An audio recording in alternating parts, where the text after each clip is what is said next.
Hey, hey, hey. Hey, tea sippers. Hey, Grandma Way. I'm tired. How you doing? I'm tired. I fell asleep last night. Late. No, early this morning. Um, trying to catch that tea. Find some good tea for my tea sippers. And this stuff is just so overwhelming. Every time I think I'm going here, something to lead me there. And then when I go there, something to lead me over there. It's Diddy stuff, how you going around in circles. Woo! I think, shoot, where we going today, baby? I may need to start with a little gospel song or something. It's just that heavy. Ooh, but I got to. Before Tuesday, I gotta go somewhere. I can't tell y'all where I'm going, baby, because I don't want nobody to go there before I get there. You know what I mean? Hey, Cynthia. Happy Sunday. You have a little talk with Jesus. Hey, Willie Spencer. Oh, I'm tired. If you could see it, just look on past. Well, I was finna sing a song. I was finna sing that old song. If you could read my mind. But it ain't talking about what I'm talking about, so that's why I pause. I don't want to stay a while. I ain't been searching for a man like you for all my life. Who used to sing that? In my heart has a feeling that I know just won't subside. You could read my mind. Who used to sing that? Oh, yeah, that's when music used to be good. You know what I mean? Baby, let me tell you something. The more I research, and you know, it's just not good. And for people to think, I just want to know what these doodle diddy lovers who all up in the crack of dawn. That's all up in the crack of dawn.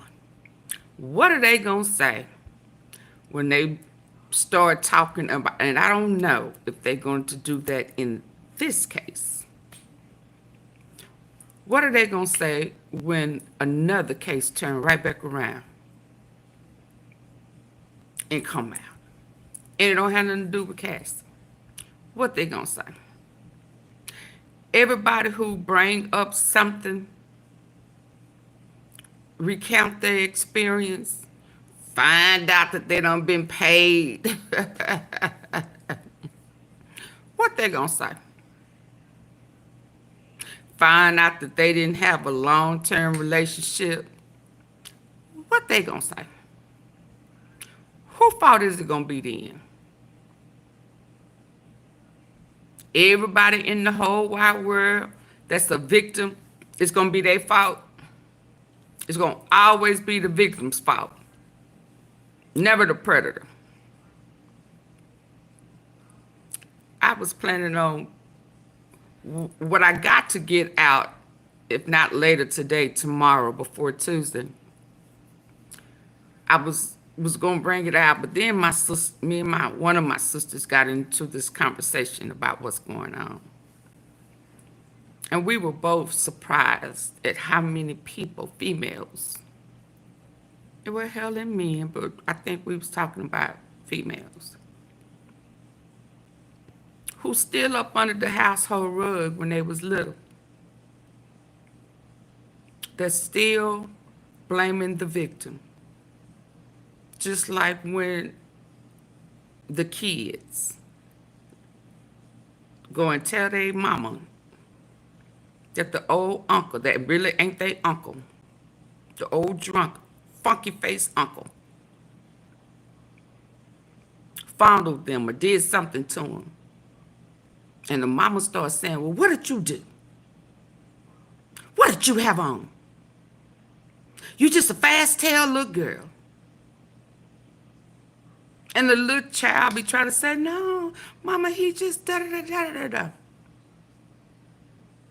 And the funky face mama betrayed that child. And then that child grow up to be promiscuous or hateful or mean, just whatever. Because the betrayal started a long time ago. Do y'all realize that Diddy has been getting away with a whole bunch for a long, long time? And we, the supposed to be sane people, are betraying victims to not blame where blame is supposed to be, which gives a predator the idea that I can get away with it. And they repeat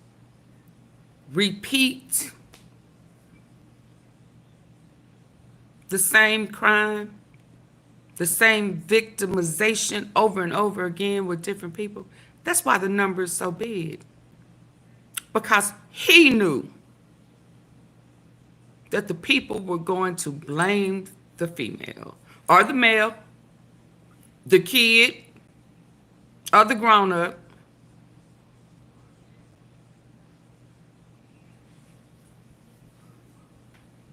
And that's what's been happening. Because I've listened to some of the stuff some of these people have said, and to hear them say, he said, who are you? Ain't nobody gonna believe you. Do you know who I am? You know, and it's funny because sometimes when people come over here and they be doing stuff that AunTeaFee don't approve of, and I asked them, do you know where you at? Yeah, I heard myself in there. So he'll say, do you know who I am? Ain't nobody gonna believe you. He told somebody I listened to with that all that Cassie say wasn't tainted. Well, hell, maybe the all that he used or he let them guys use on you, because he don't touch you like that. He don't touch you like that unless you got somebody else's homeboy, you know. Well,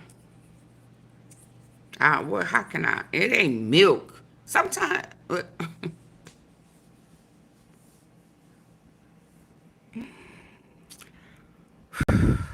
Icing. Glazed icing.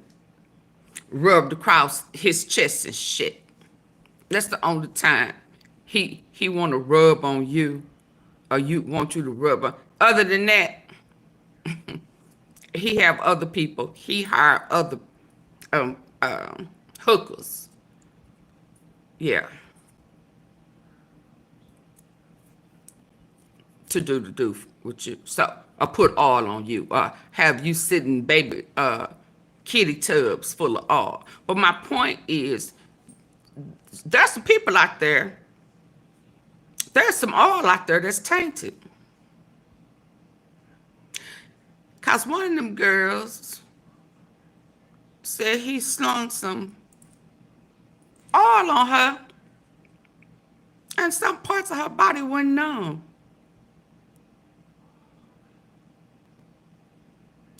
I said, what? And then he says to her, while he's saying, do you know who I am? Ain't nobody gonna believe you. Look at you now. You don't even have control over your own body. Your body belongs to me.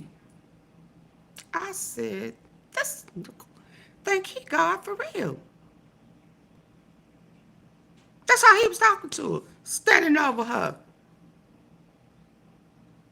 because she could look at him, but parts of her body she couldn't move. So it numbed her.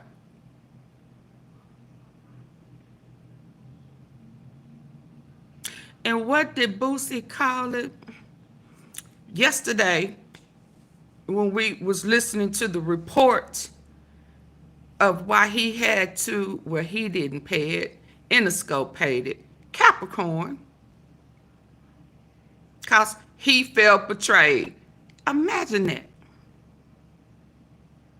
A person who has betrayed just about everybody. Poured people who trusted in him into his demonic warfare. He betrayed everybody. Only person he ain't betrayed so far, I think, is Jay-Z. Oh, but if he want a deal, he better. You better bring his ass on in with you. You need to be Ira, you, Jay-Z. But anyway, he done betrayed everybody. And he turned on Capricorn Clark because she knew about Kid Cudi and Cassie and didn't tell him. So he ordered his guys.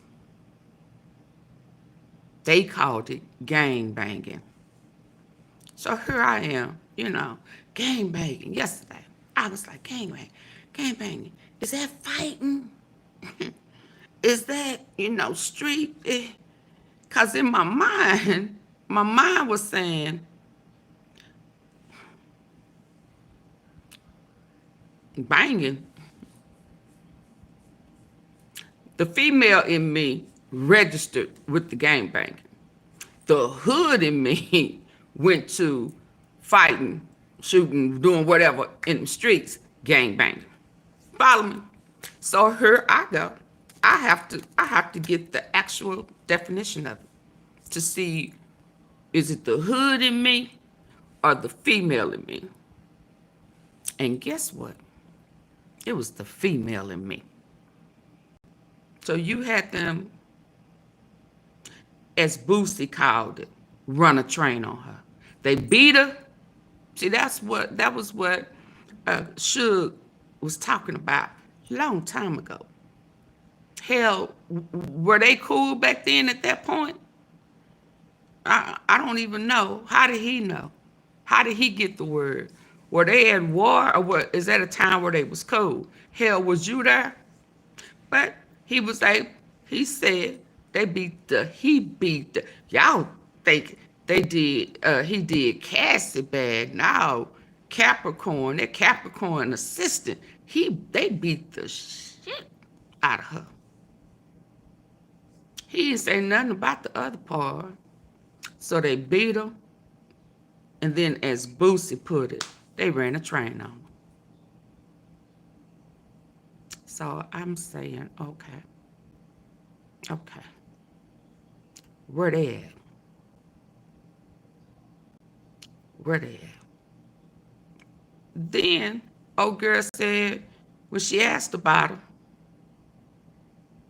the next day, he said, okay, what that is? He done grabbed her passport and left her. I said, betrayal. Betrayal? Really? So later on last night, early this morning, I'm listening to this other victim because on the cool, some of these new T-seepers, baby, when I tell you they mess as hell.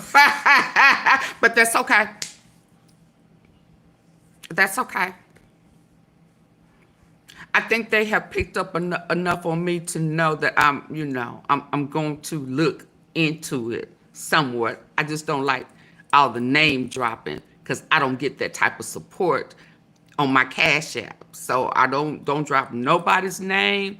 Don't be plugging in nobody on the cool.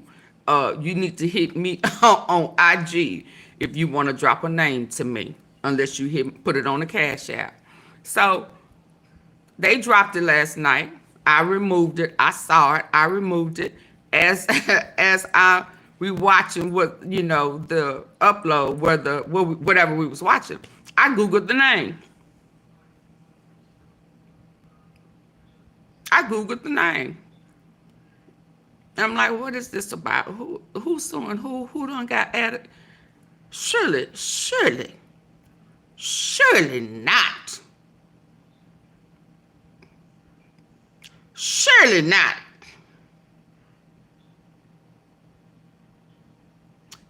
Surely not. Because, see, I thought really, oh, girl, beef really was only with Jay-Z because Jay-Z chose Beyonce over her. Well, hell, he chose a whole bunch of people in between there. But I don't know what she on. I don't know what she on.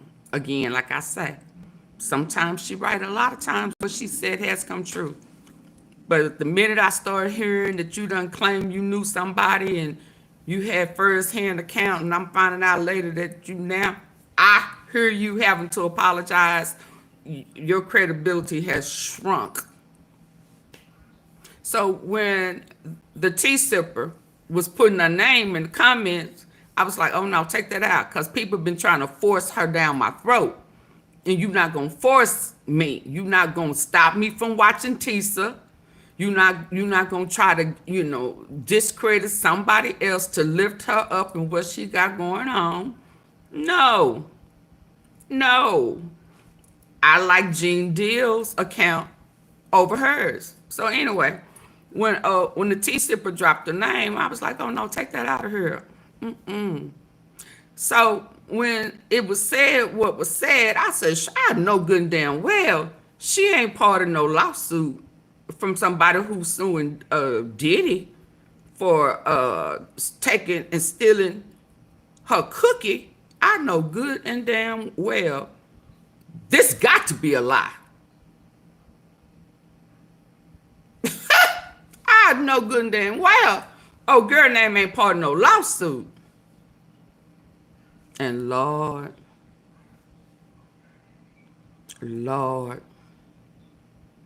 she wasn't a part of the initial lawsuit, and the victim turned around later and added her, Odell Beckham, and some Bruce Drewski or somebody.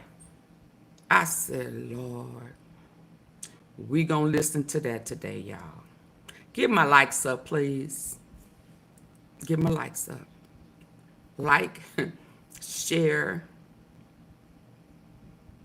subscribe, support the platform. Support the platform. I do entirely too much research to bring y'all good tea. Baby, because our tea be hot over here.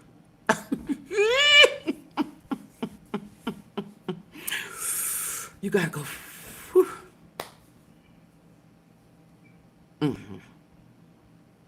Oh, girl name is in a lawsuit. I know she has admitted to being a part of some of the freak offs, the real freak offs, the after party, not the hotel lobby. The house parties, the all-white parties. So also in my research, this is why I'm tired, y'all. I am tired. I was supposed to go to brunch today. I was supposed to go to the grocery store today too. I'm tired. Home delivery. Can you deliver? Bring it to me. But anyway, we're going to listen to that. We're going to listen to Diddy forcing somebody to coerce someone into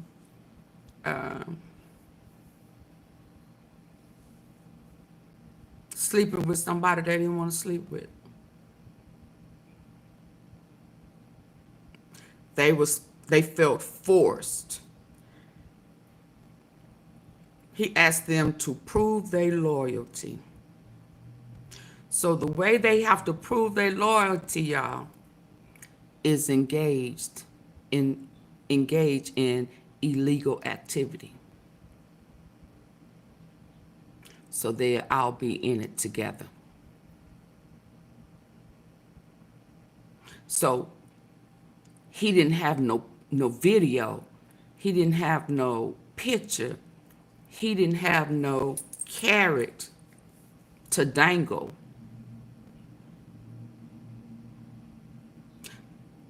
So he felt forced to do something illegal.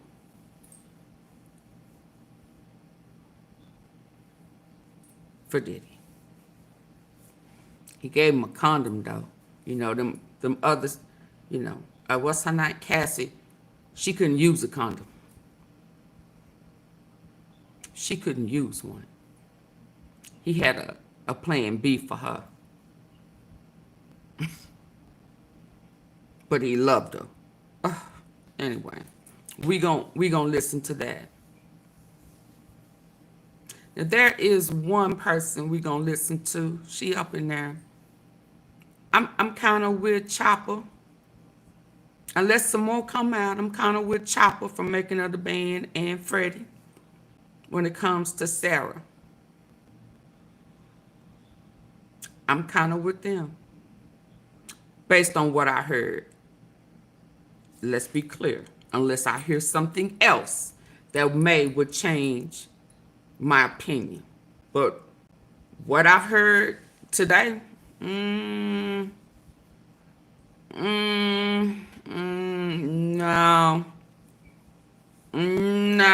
You're going to have to come with some more than that. So I kind of agree with Chopper and Freddie. Somebody cornering you, unwanted advances. Yeah, I get that, but he ain't put his hands on you. He ain't put his lips on you. Somebody's saying to you, if you need anything, and I do mean anything, let me know. That's one thing. This other stuff that he been doing to these other people, that's a whole nother ball game. So when you know what he done over here and what you complaining about, it's like, girls, he didn't force you. He didn't touch you. Oh, so because you ignored his advances, you feel like he blackballed you. That's totally different. That's totally different.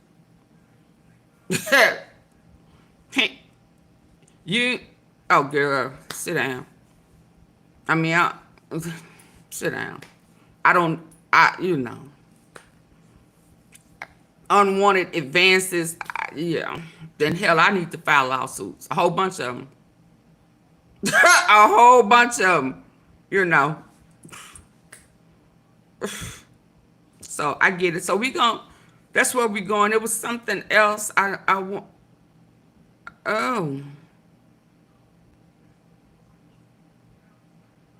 Ava. She came up. She hung around. Hell. Shit. 50 Cent said he sold her. And what 50 said. Y'all give my likes up so we can go on and watch, because I'm ready to take off these clothes since I ain't going nowhere. Where I thought I was going, I ain't going. I'm tired. And I gotta do some research on something really, really serious. And court coming up Tuesday. And I think they're gonna finish with the makeup artist and then go into Capricorn, baby. And I can't wait. I can't wait for Capricorn. And I'm with Harvey Levin. Although he pro Diddy. Two angry men. One of them is the lead counsel's daddy. So, you know, I get it. But Harvey said, what was the comma?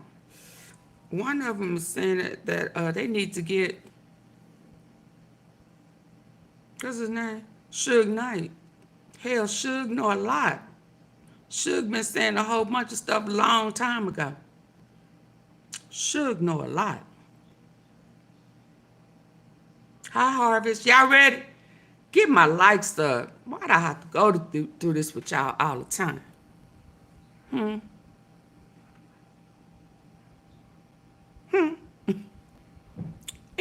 You can, somebody can buy my lunch today. Cash App, $AUNTEAFEE, AunTeaFee. Because we finna sip some tea today, baby. We finna sip. Y'all ready to go? Are y'all ready to go? I'm going in the other room because I'm tired.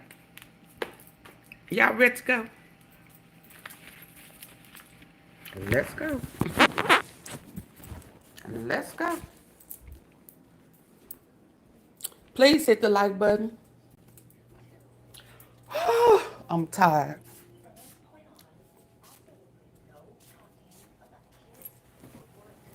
Let me cut the TV down. Are y'all ready to throw down? Oh, girl done been brought up in the lawsuit. You are lying to me. I know you lying to me. And they be coming over here trying to force her down my throat. Y'all don't get y'all ass from over here. And I do mean that. I'm going to tell y'all, today, y'all may hear me. Don't bring her name up over here until she get that shit taken care of. Because she has said that she was a dominatrix or whatever. So she like all that tying folk up and shit. Beating their asses with belts and stuff. You know, all black like that. Triple X, the Punisher. Don't bring her name up over here. These freaky deaky ass people. Hell, I thought her only issue was Jay-Z. You got bigger fish to fry. And I do mean bigger. Hold on.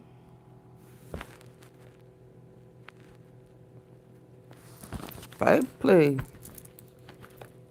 Mad at Jay-Z and Beyonce. Girl, you over there part of a lawsuit for triple X trafficking and stuff. The nerve. Let's go, y'all. Let me get it pulled up. I don't even know where to start, to be honest with you.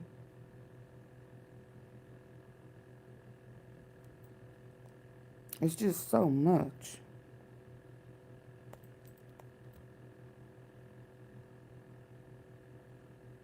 Do I want to start with that one?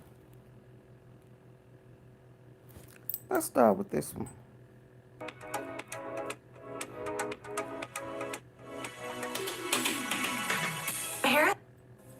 Tell me who I'm going. Let's start with this one.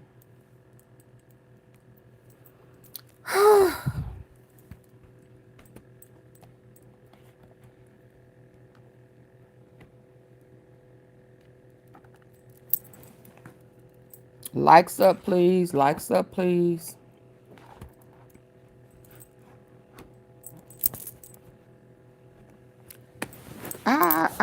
Yeah, it's a lot going on. It's just way too much.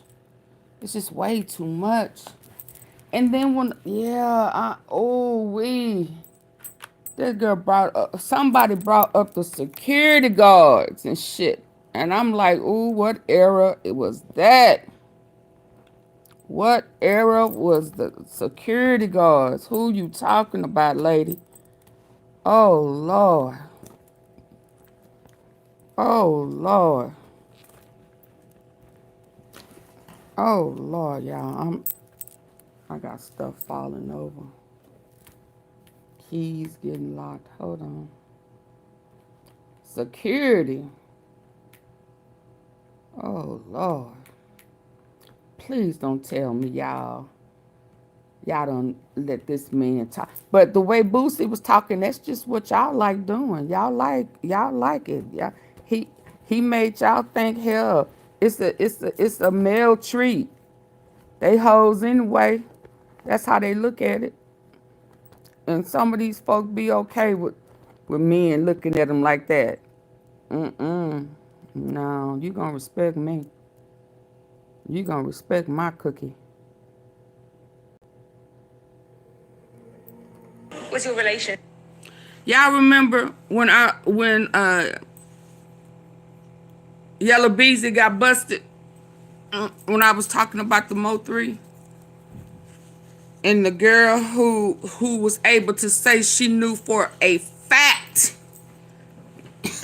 that Diddy and YELLABEEZY had a human trafficking house in Oak Cliff.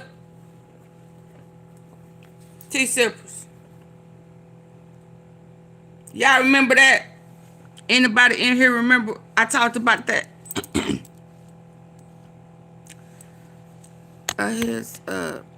We detected a string belonging. Oh, dang. Okay. They got this one. Oh. Hold on.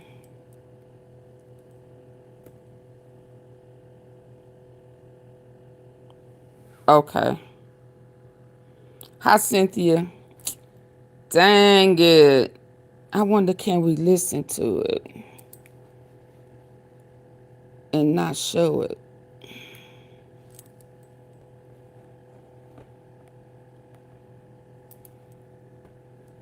That's the girl. That to say, that was the girl.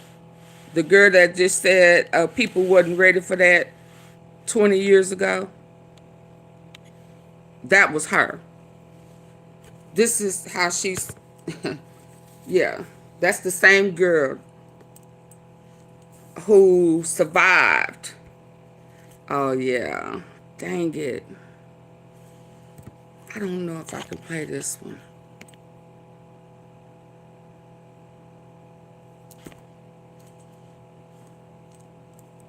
Okay, well, let me do this. Let me do this then. Let me try it this way. Hold on. Let me try it this way.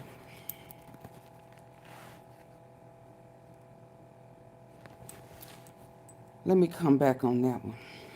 Go, because that one is juicy. This one juicy.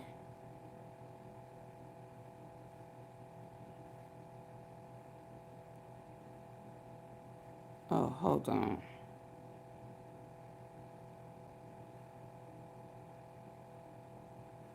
One of these cats on there. Dang it, I hate I can't play this one, cause it's the first time I heard Gene Deal kind of apologize for not doing more. I definitely wanted to play this one.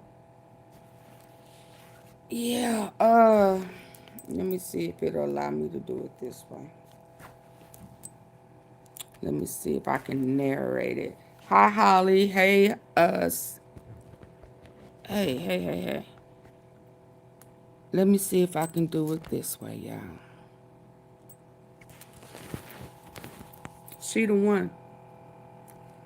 She, YELLABEEZY, or Diddy sent her to Dallas to dance and to not host, work at the underground, the house that he have, YELLABEEZY have in Oak Cliff, human trafficking with minors and stuff. She went there personally to work. Mm-hmm. Mm-hmm. So let me see if it's how it's detecting it. Hold on. Yeah, baby. And one of these guys, security cats,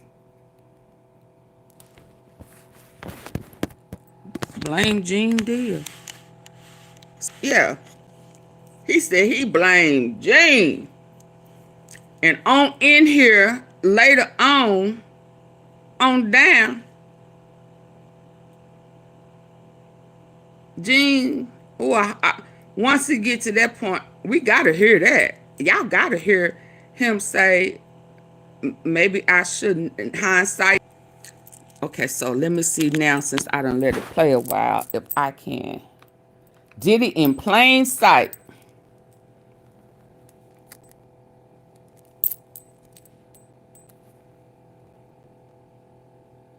Hold on, y'all. I want y'all to hear some of this.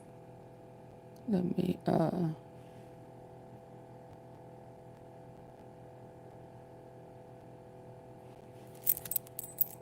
Diddy in plain sight.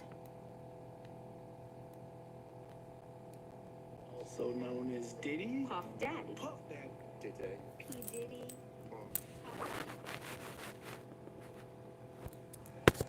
Do you know why he was called Puffy? Because when he was a child, he would huff and puff. Oh, yeah. Yeah, interesting. Baby, as soon as I put the volume on it. Insiders in hip hop who may know him on a personal level feel like it's not okay.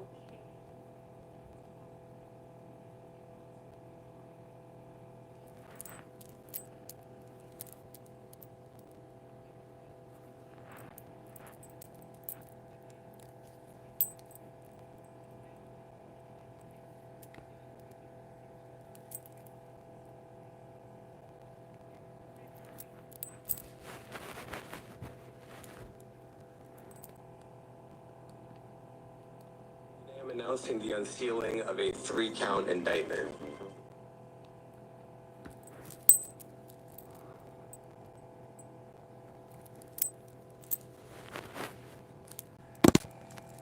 Recognizing it. Hold on. It's just not going to let y'all have this tea.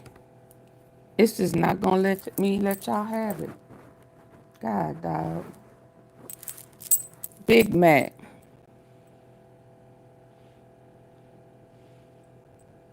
Let me move it up before.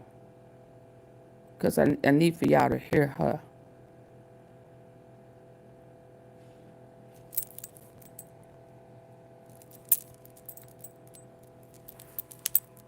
It's just not going to let me be great with that, is it? It's just not going to let me be great, baby. Oh, we man. Who's in my actors? I don't care nothing about that.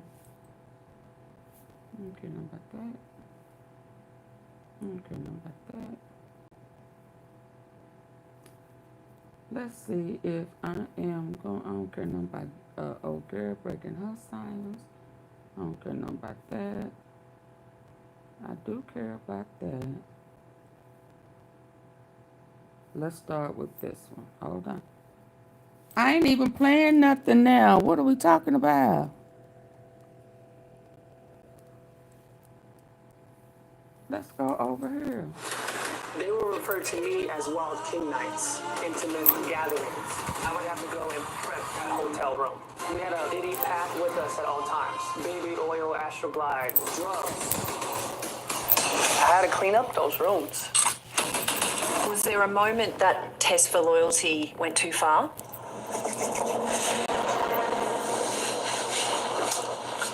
It was frightening because I saw his eyes. His eyes, they were just black. There's another side to him. It's a very, very dark side.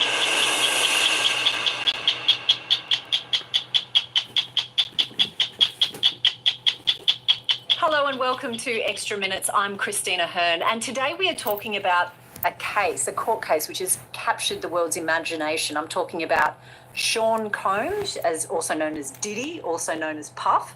And I'm joined by 60 Minutes producer Sammy Taylor. Hey, Hello Christine. to you. Now, Sammy, you have been investigating this for a while now. I have, yeah. We've been doing stories about Diddy, P. Diddy, Puff, Love, Sean Combs. He has so many different He names does. that he goes by for the last year. And it's, this case kind of has just had so many twists and turns and feels like it gets wilder and more graphic, really, by the day. It does get very graphic, particularly when we're talking about the federal trial, which is currently underway. Can you tell us, for those that might not be covering it as closely, what this criminal trial is all about? Yeah, so look, if we go back kind of not quite to the beginning, but to the end of 2023, Diddy's ex-partner, Cassie Ventura, filed a lawsuit that alleged some pretty awful things that had happened to her during her relationship. And that lawsuit was very quickly settled. And I think perhaps a lot of people at the time thought that the story had all gone. Yeah, and it wasn't until, months went by and more kind of people, I suppose, felt empowered by Cassie speaking out and sharing her story in the first place, that they could then come forward and share their stories too. And the way that all played out was by federal raids that were undertaken on Diddy's homes, both in LA and in Florida, and a lot of evidence gathered, obviously, By the FBI in those raids. And from that point, we then see a federal indictment come down and charges laid against Diddy, charges of sex trafficking, racketeering, conspiracy, really serious alleged crimes.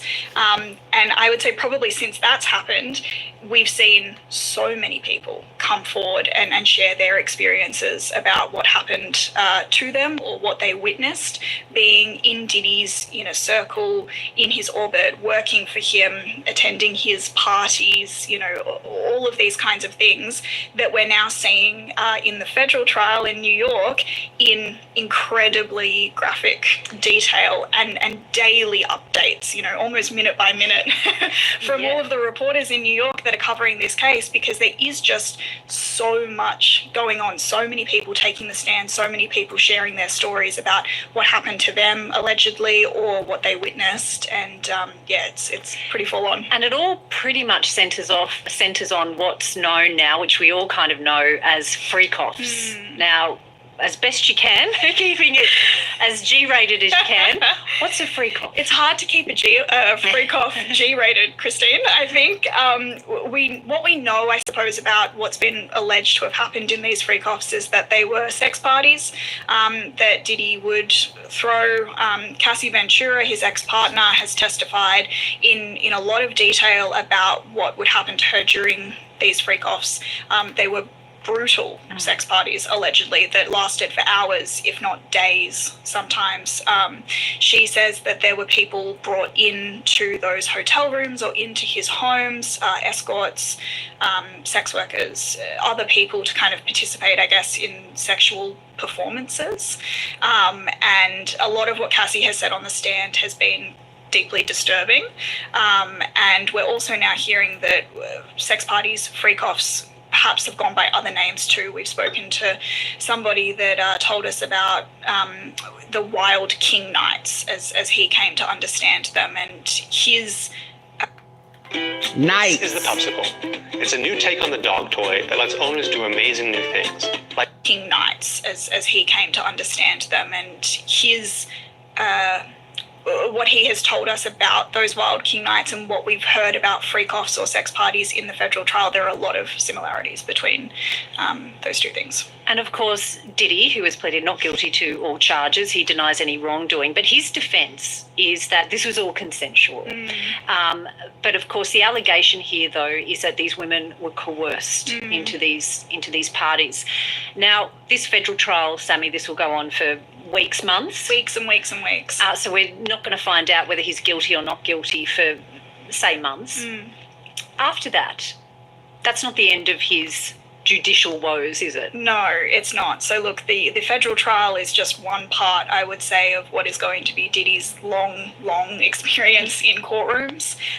We're seeing multiple cases filed against him. More are coming. And again, goes back to people, I think, feeling really empowered by Cassie sharing her experience, and choosing to share their own stories. And some of those stories are absolutely horrific as well, and grounds for more lawsuits. And how did these civil cases come about? These people that did have experiences with Diddy, either they worked with him or participated in one of these parties, how have they then come about to file these lawsuits? So look, a lot of individual alleged victims have filed suits of their own accord with, various lawyers, but we spoke to Andrew Van Arsdale, who works for a law firm, AVA Law, that has a call centre attached to it, which I think is really interesting, at least from an Australian perspective. Well, it's so weird when you see, where Diddy's come from, the glitz and the glamour, and now the courtroom and the, just the craziness that's going on at that New York courtroom. And then you see this call centre in Billings, Montana. Yeah. And this is the centre of the civil lawsuits. It couldn't be further away from the sex trafficking trial. We're 3,000 kilometres in a completely different location in Montana. And essentially what that law firm and that call centre have done is put out some ads on social media, done a press conference, kind of shared the word that they were on top of this case, I guess, and aware of these kinds of allegations that were being made. And I think they could never have anticipated the amount of calls that came in as soon as that indictment was handed down, even before the indictment was handed down, and in the months since. Because it was 15,000 calls. This call centre got 15,000 calls about alleged wrongdoing of Sean Diddy Combs. It's huge. It's kind of unbelievable when you think about it. And it's not to say that those 15,000 calls were all individual experiences of alleged abuse. It is a lot of people that perhaps were at parties, at events, say, actually, I saw something 20 years ago that I think I should probably tell somebody about. And all of that information is being used to kind of corroborate evidence and help people like Andrew, the attorney, build these lawsuits. Yeah, one thing I found interesting with Andrew Van Arsdale is how you sort through, when we were talking to him about how you sort through all these calls to make sure you're only getting the ones that are legitimate. But, people have to have receipts, they have to have text messages, sometimes video evidence to prove what they are alleging. And out of that, Andrew Van Arsdale is representing quite a number of people that are now suing Diddy. Yeah, he's taken on already 37 lawsuits, civil lawsuits against Sean Combs, and he anticipates that after the federal trial ends, regardless of what the result is there, that we're going to see a lot more lawsuits filed and a lot more hundreds more. It ain't over. It's hard to imagine. He's saying hundreds more, especially if Diddy is found guilty. I mean, you have to think how long is. Didn't I tell y'all yesterday that they waiting to see the outcome? How long is Diddy going to be in court for once this is all over? Years and years. We're looking at a federal trial here that's going to take somewhere between 8 to 10 weeks. 37 civil cases. I think it's over 60 civil cases now that have been filed against Sean Combs that are waiting, essentially, to see what the outcome of the federal trial will be and to see when they might have their opportunity to be in court and have their story heard. One of those that is suing P. Diddy is his executive assistant. Senior executive assistant was his title. He was in that job from 2019 to 2021. He has an amazing story to get. Sammy, you've been pursuing him for a while.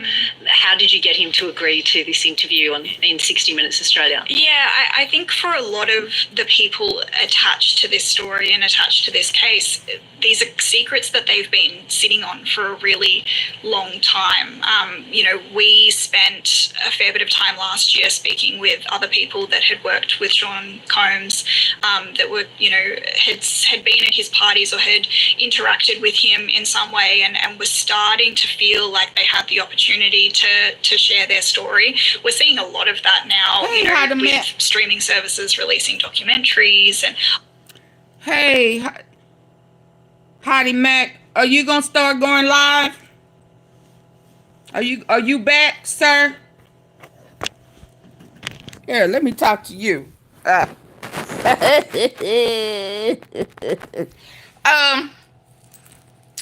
Mac, yeah, are you back? You were in the Dolph case in the beginning. Hottie Mac was very helpful And if he back, I want y'all to go over to Hottie Mac. That how he's Huddy. HUTIMAC. Go support him. I want his intake. So I'm happy to see you. And I hope that you are back. Yes, sir. AunTeaFee, did you just call him out? Yes. Yes, I did. Shout out to... Yeah. I saw you post with Papoose.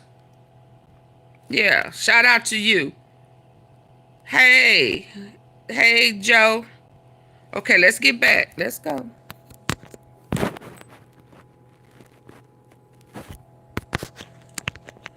Well, I'm calling out folks. A lot of reporting, obviously, on the federal trial, but I think what really sticks out to me is that people really just want the opportunity to have their stories heard and understood and hopefully believed.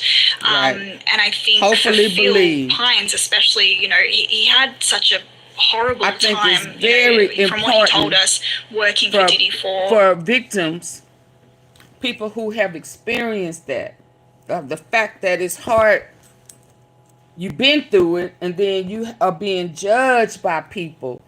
And, you know, if the situation was your daughter, your niece, you know, your loved one, you know, would you be judging as harsh? So I think it's very important if it's real, you know. And sometimes it's just like that one girl you're going to hear in a minute. I ain't buying it, you know. Right now, I'm not buying it. But the ones who have been traumatized, they need to be validated. That's the whole reason why a lot of people don't tell. Because people make them the victim. We re-victimize people. You can't do that. We got to stop that. Those 2 years and sat with that information for such a period of time that he felt like he had. The viral 30-second pink salt trick that melts fat was actually featured on the Today Show. But for period of time that he felt like he had to share it. He couldn't kind of sit on that secret any longer. He needed to talk about what he'd experienced. And I think Phil's story, you know, Phil is filing his own civil lawsuit, and so he will see justice hopefully in that way as well. But for Phil, it was about speaking out. It was about, you know, making sure that he had the opportunity to tell people about what he'd seen and what he'd experienced, and then also to talk about the fact that it had such an effect on him that it was driving this mental health message that he, you know, wants so badly to share. And so from our perspective, it was really just reaching out and saying, you know, this is an opportunity, I guess, to have your story heard, and to speak about your experience and speak about it on an Australian program where there's, you know, a global audience. We have a lot of people that watch us on YouTube and you know, followers of 60 Minutes that are interested in this story and that want to hear more about it. And so it was just kind of making that opportunity, you know, available to someone like Phil to come on the program and tell his story with us. One thing that struck me when I was speaking to Phil was just how deeply affected he's been by this. He broke down in tears a number of times, and you could see, you know, this was, I think, meant to be his dream job. This was, and like so many of other people that have been affected by Diddy, I don't think they realise, others, you know, don't realise that Diddy's the kingmaker. Yeah. He can make your career, he can break your career. And I think that might go some way to explain to people why people like Phil Pines just couldn't say no, because, I mean, Sammy, it was, you were in that interview with me, you were sitting right beside me. I mean, you heard some of the graphic detail that Phil went through, that Phil described, and what he had to go through. And as you said, you can see how much it's affected him. He's had a really hard time coming to terms with his experience, and I think it's obviously been empowering and hopefully liberating for him to get to speak about it and really share that with us. Phil told us about a incident that he'd seen in Miami in Florida, where he witnessed Diddy, his boss, be violent towards a woman, towards a female guest. And you could see that had really stuck with him and really affected him. And I think a lot of people we've spoken to that have been in Diddy's orbit, there was this implied threat almost that if you crossed him, you wouldn't have a career in the music business. You wouldn't have a job with him or anywhere else. And I think that kept a lot of people silent. It kept a lot of people very afraid of what would happen to them because they had witnessed violence. They had seen things that scared them. And another person who had that very exact experience was Sarah Rivers. And I think what struck me was, she basically starred in Making the Band, which was an MTV show which Diddy was executive producer of. But this is the early 2000s. Yeah. This is going back 2 decades, and she's kept that secret for that long. And again, we also saw how deeply affected she was in the interview as well. And told us that she had essentially felt stuck for the last 20, 21 years in that period of time. That, she told us about an experience that she had with Sean Combs, where essentially she says he cornered her in a recording studio and sexually harassed her. And you could see when she was telling us that story how affected she was by it, how distressed she was by it, how upset it still makes her. And I think on top of being upset, obviously, about that experience, something that was deeply upsetting to her was that she felt she never got to the level in the music industry and in the music business that she could have because of her experiences with Diddy and with Bad Boy and with Making the Band. She felt essentially that she had been blacklisted from the industry, and music was her love. Singing was something she loved to do and is very, very good at, and could have had a really long and huge career with, and she feels like she was never given that opportunity because of what happened to her. And of course, she's another one personally suing Sean Diddy Combs. You just wonder where this is going to end, because Andrew Van Arsdale, the lawyer who's representing at the moment the bulk of the lawsuits, he told us, he said, look, I'm not in the business of bringing frivolous lawsuits against Combs. So he is confident of the evidence that he's got so far. Just finally, Sammy, is this something that's going to go on obviously for months, but potentially years? I think so. I think we'll see, as Andrew told us, more people come forward, more lawsuits be filed in a civil court, regardless of what the result is in the federal court. And I think we might be following this story. Yes, but it's already been a couple of, a year and a half. It will potentially be a lot longer than that. Don't throw away those contact details just yet, Sammy. Thank you so much for your time. And if you want to watch the full story, okay, let's go. Sean Diddy Combs, make sure you watch it. That was the intro. So, we're going to listen to Sarah. They will refer to me as Wild King Nights. I would have to go and prep that hotel room. Sean Diddy Combs, already on trial.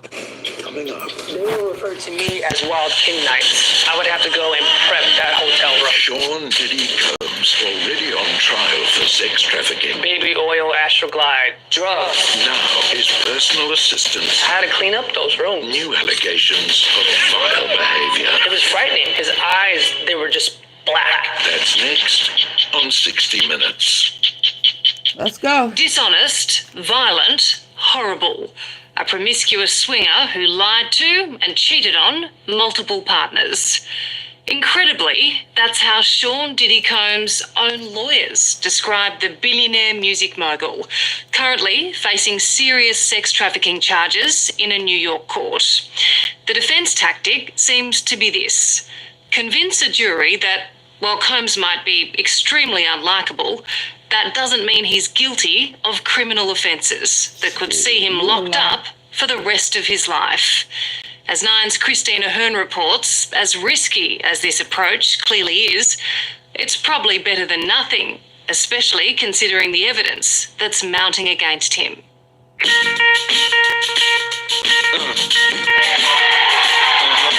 set examples.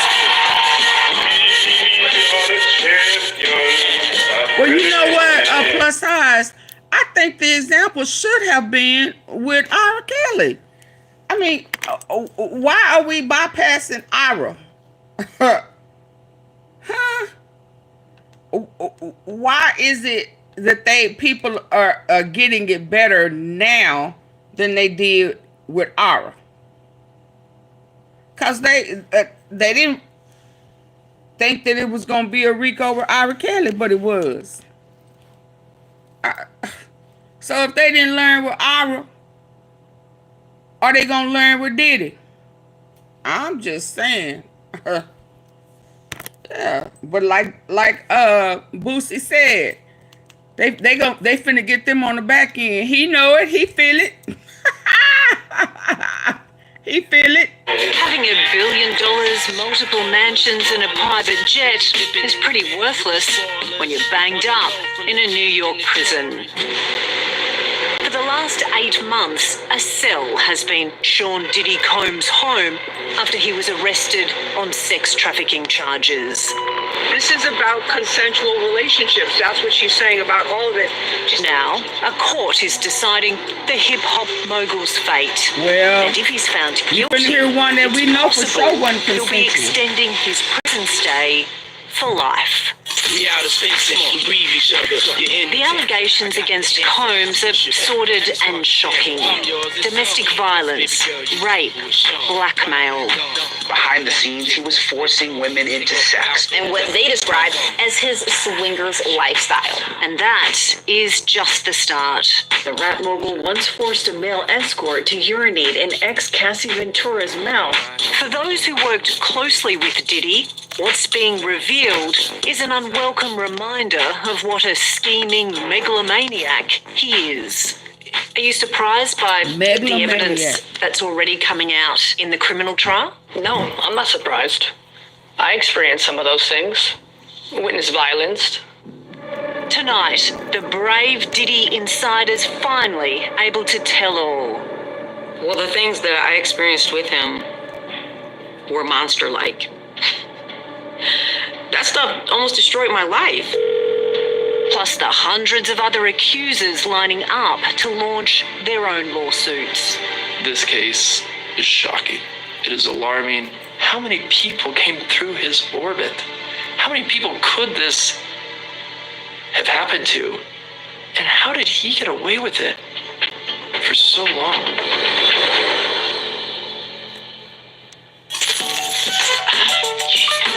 For 2 years, Phil Pines knew Sean Combs better than almost anyone. As his senior personal assistant, Phil was the go-to guy, a trusted confidant and keeper of secrets.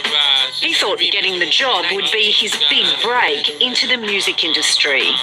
I was excited. I mean, look, this man is one of the most powerful, one of the most influential, so it meant a lot to me to actually have the opportunity to work with somebody of that magnitude. What is the job of an executive assistant? What do you do? Well, the job of an executive assistant is to staff him, 24/7 essentially. He needs staffing, unless he's asleep. In Diddy's world, staffing included organising the mogul's over-the-top social functions. It was hard work, but at first, Phil couldn't believe his luck. He loved that the job was so eye-opening. They were celebrity-driven parties. I happened to come in at a time where he was throwing his 50th birthday party, and they spent millions of dollars building this outside structure in his backyard in Los Angeles. I couldn't believe, wow, I'm a part of this now. It was so, again, exquisite. It was just huge. But the gloss quickly wore off as his tasks became more sinister.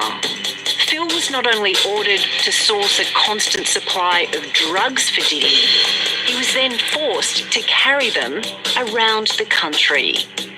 So we had a laundry list of items that needed to be with us at all times. We'd have their marijuana joints on us. We would have the mushrooms on us. We had a kind of a Diddy pack is what they would call it.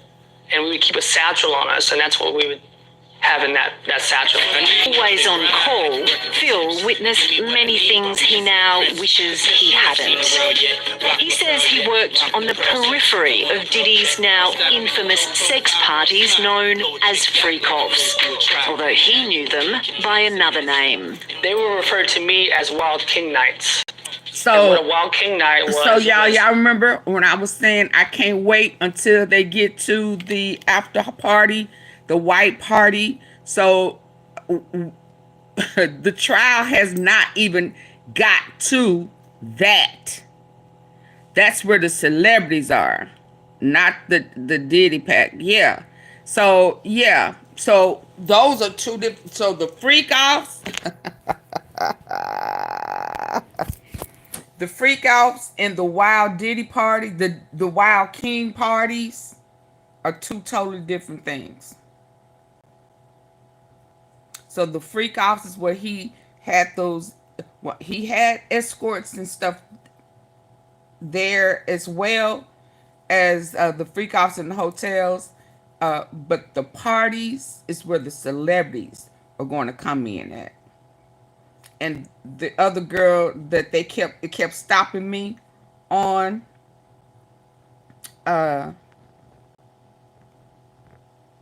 is where she talks about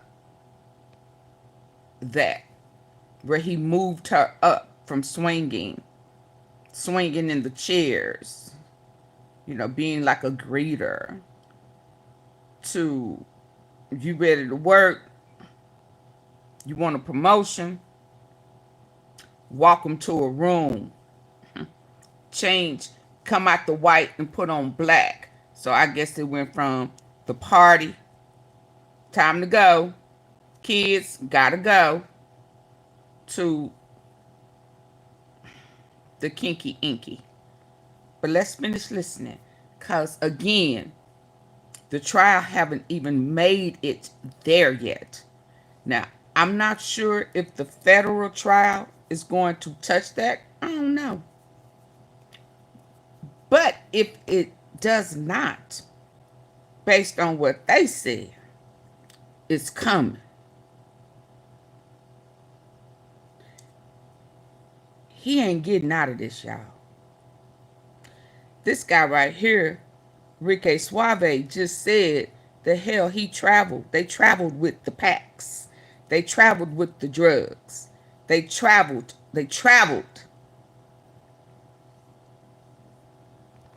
Miami, California.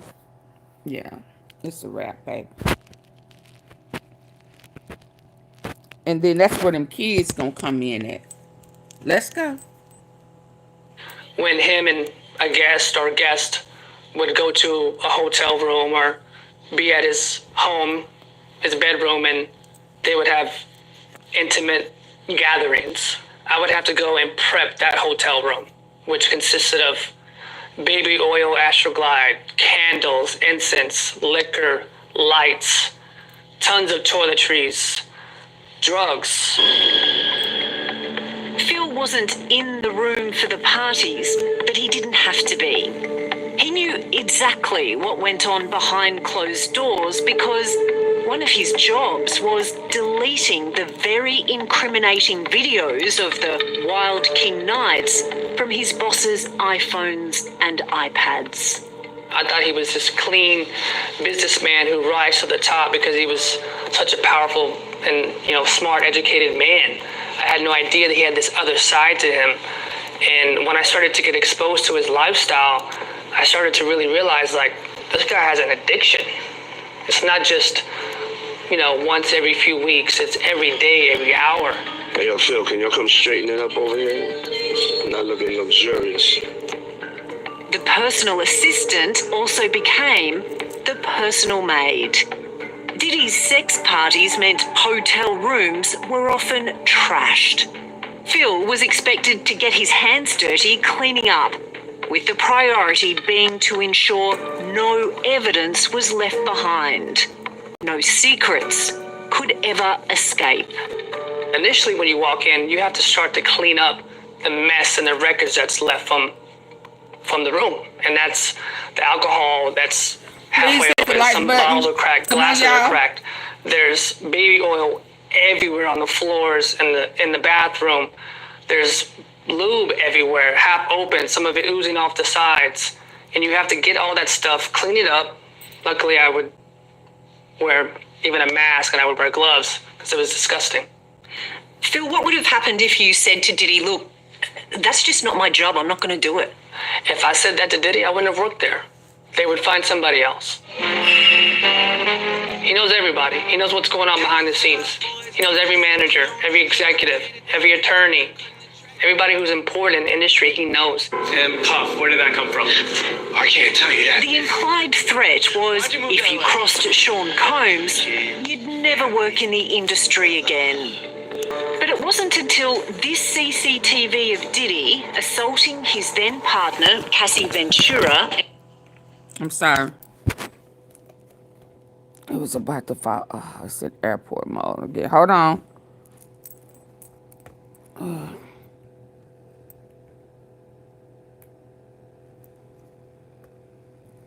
It was finna get good too, wasn't The LA hotel was leaked to CNN, but the rest of the world knew what he was capable of. As shocking as this was, Phil Pine says there were other incidents where his boss was violent with women, including one time in Florida he'll never forget. It was at Star Island, which is his Miami residence. Him and his guest were starting to argue. Hey, and they just started really, really going at it. And I just remember him pushing her, telling her to remove his hoodie. She removed the hoodie, but in between that time, he had kicked her twice. And it was frightening because I saw his eyes. His eyes, they were just black. And it just scared me. And the girl was topless. The girl was topless. She had nothing on. As more and more reports of Combs' violence and generally vile behaviour have emerged, more and more people have felt empowered to speak. Sarah Rivers met the rapper on his MTV reality show in the early 2000s. I have to do things that are a little unorthodox. Like Phil Pines, back then, she had dreams of making a career in the music business. And when a contract with Diddy's record label appeared, she thought he was a god. I like your style. You know, thought he was a god. It was like, wow, for Diddy? What? You know, that was a person that I looked up to. He was a mogul. So, and I listened to all the artists that he made superstars. And so to be having a chance to be able to be signed to him, it was amazing. It was like, oh my God, I'm here. I finally did it. But sadly for Sarah, it didn't take long before the real Sean Combs emerged. An arrogant bully who was out of control with almost everyone he encountered. He told one of my band members, you make me so mad, I want to eat your flesh. What? You know, he told one of them, you know, I can get a crackhead $20 to make him smack the out of you. So that's another reason why, like, how am I going to speak up? And that shaped me, my mind, to be like, oh, you ain't going to say nothing. I want to eat your stuff flesh. like that. What can he do for real? Coming up, the moment that changed Sarah's life forever. I didn't want to be alone with him, and that's the truth. Why was that? Because of what he did.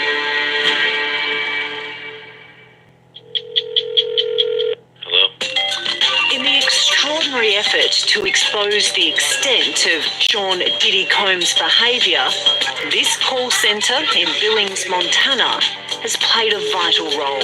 I'm not making any comments about the case. While the disgraced music mogul, charged with sex trafficking offences, is on trial 3,000 kilometres away in New York, here, the phones have been ringing off the hook. Ads on social media have prompted 15,000 calls from people detailing decades of alleged abuse by the rapper.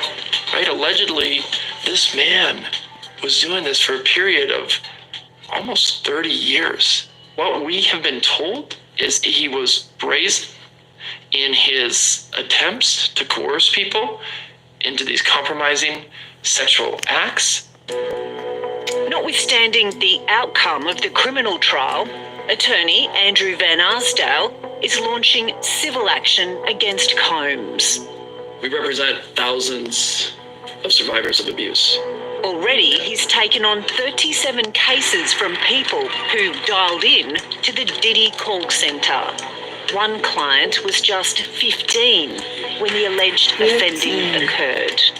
So some of these people that have come forward have been 15, sitting y'all. with this secret for 30 years. And so these individuals, they've been afraid of coming forward. They've been afraid of what he could potentially do to them within the industry, what he could do to them professionally, maybe even personally. And so yes, it's been a dark secret they've held on to for a very, very long time. Phil Pines knows their pain. He too has been keeping secrets. From 2019 to 2021, Diddy's former personal assistant helped organise and then covered up his boss's debauched lifestyle. Did Diddy constantly test your loyalty? Absolutely. Was there a moment that test for loyalty went too far?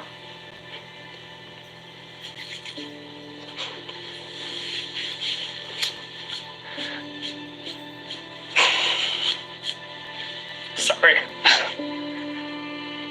It's an incident that will forever haunt Phil. Something Combs made him do at one of the sex parties.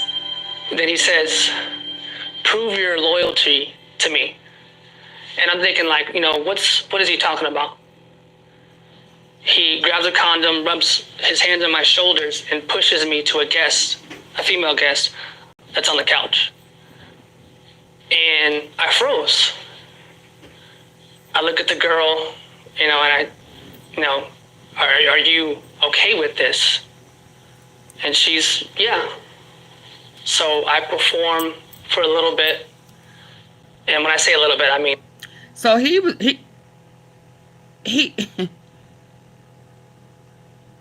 it didn't matter to him, to Diddy, if the girl approved or not.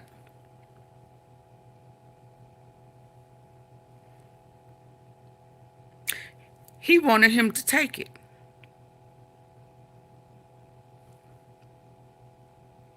And people gonna say, well, he didn't have to. So now here is a man feeling like he got to do it. He got to go ahead and have. Thank God he didn't try to make him have sex with him, but have sex with her. Oh, this is just crazy. This is just crazy. This is just. Let's go. At one of the sex parties. Then he says, prove your loyalty to me. And I'm thinking like, what is he talking about? He grabs a condom, rubs his hands on my shoulders, and pushes me to a female guest that's on the couch. And I froze. I look at the girl, and I, are you okay with this? And she's, yeah. So I perform for a little bit. And when I say a little bit, I mean just a little bit. And as soon as I kind of know that he's not looking or he's not around and he's not in my peripheral, I quickly just pull up my pants and get out of there and run downstairs and take off. I felt powerless. I felt like I couldn't tell him no. Sarah Rivers also felt powerless when it came to having Sean Combs as a boss. She was one of the stars of his MTV reality show, Making the Band. Something happens when you touch me. But says she had to endure inhumane working conditions.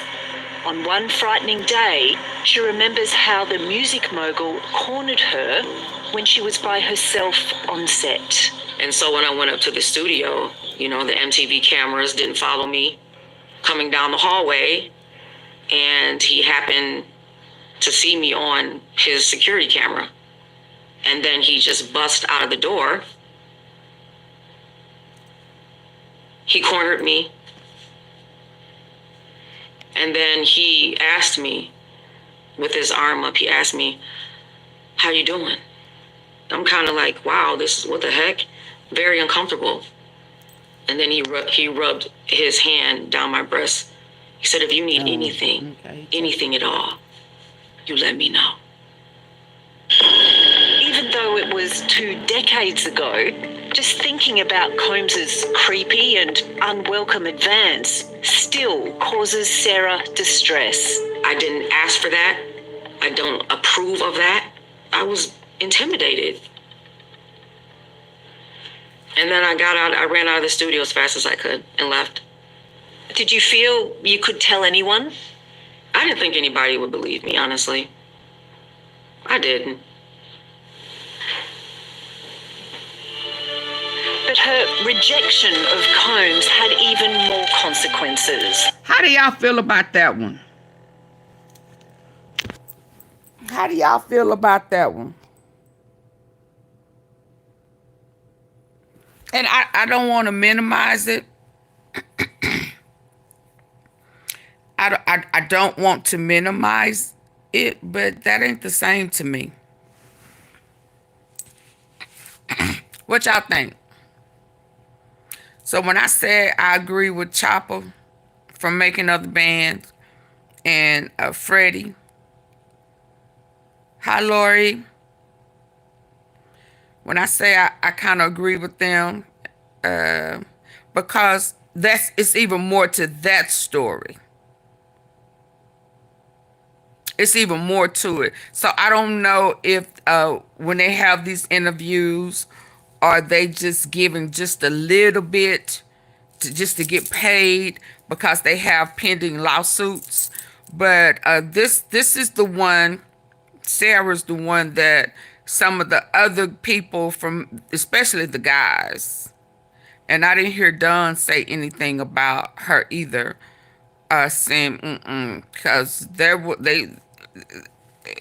act like there was some encounter, way more than just touching, you know, cornering her. But compared to what some of these other people done been through, know about that one. Unless she gonna tell more. That's why I'm like, what y'all think about that? Do you, y'all think that she should sue?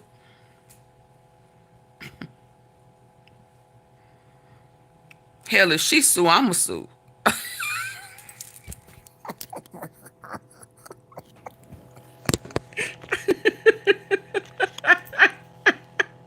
He asked me, with his arm up, he asked me, worked in how radio you doing? a decade. I'm kind of like, wow, this is what the heck? Very uncomfortable. Industry and then he rubbed his hand down my breast. He said, if you need anything at all, you let me know. I'm owed a lot of money. Even though it was 2 decades ago, just thinking about Combs's creepy and unwelcome advance still causes Sarah distress. I didn't ask for that. I don't approve of that. I was intimidated. And then I ran out of the studio as fast as I could and left. You can't sue for being Did you intimidated. feel you could tell anyone? No. I didn't think anybody would believe me, honestly. I believe you. I didn't. But her rejection of Combs had even more consequences. After the MTV show ended, Sarah believes he had her blacklisted from the music industry, effectively killing her career. I'm sorry, I'm just like really, I'm in this moment right now. This is crazy. I'm sorry. People don't really know how much what it does to you when something that you love is taken from you. and thrown away like it don't even matter, and then they move on with their lives, and you're stuck. You're stuck during those years. You're still stuck 21 years later. Sean Combs has pleaded not guilty to all charges against him and denies any wrongdoing. But lawyer Andrew Van Arsdale says the New York criminal trial is just the beginning of what will be a very long judicial process. We have hundreds of other lawsuits being prepared to be filed. I think if he's ultimately found guilty in the federal trial, we'll see a lot more people come forward. If he could have his time over, Phil Pines probably never would have accepted the job as Diddy's assistant. The experience led him into a deep depression. It's only now his condition is starting to improve. But he's determined to do what he can to let other survivors of abuse know they're not alone. Support is always available. I'm getting out there and telling my story, telling my truth. There's power in it. This is like a whole huge therapy session for me because I've become so much stronger.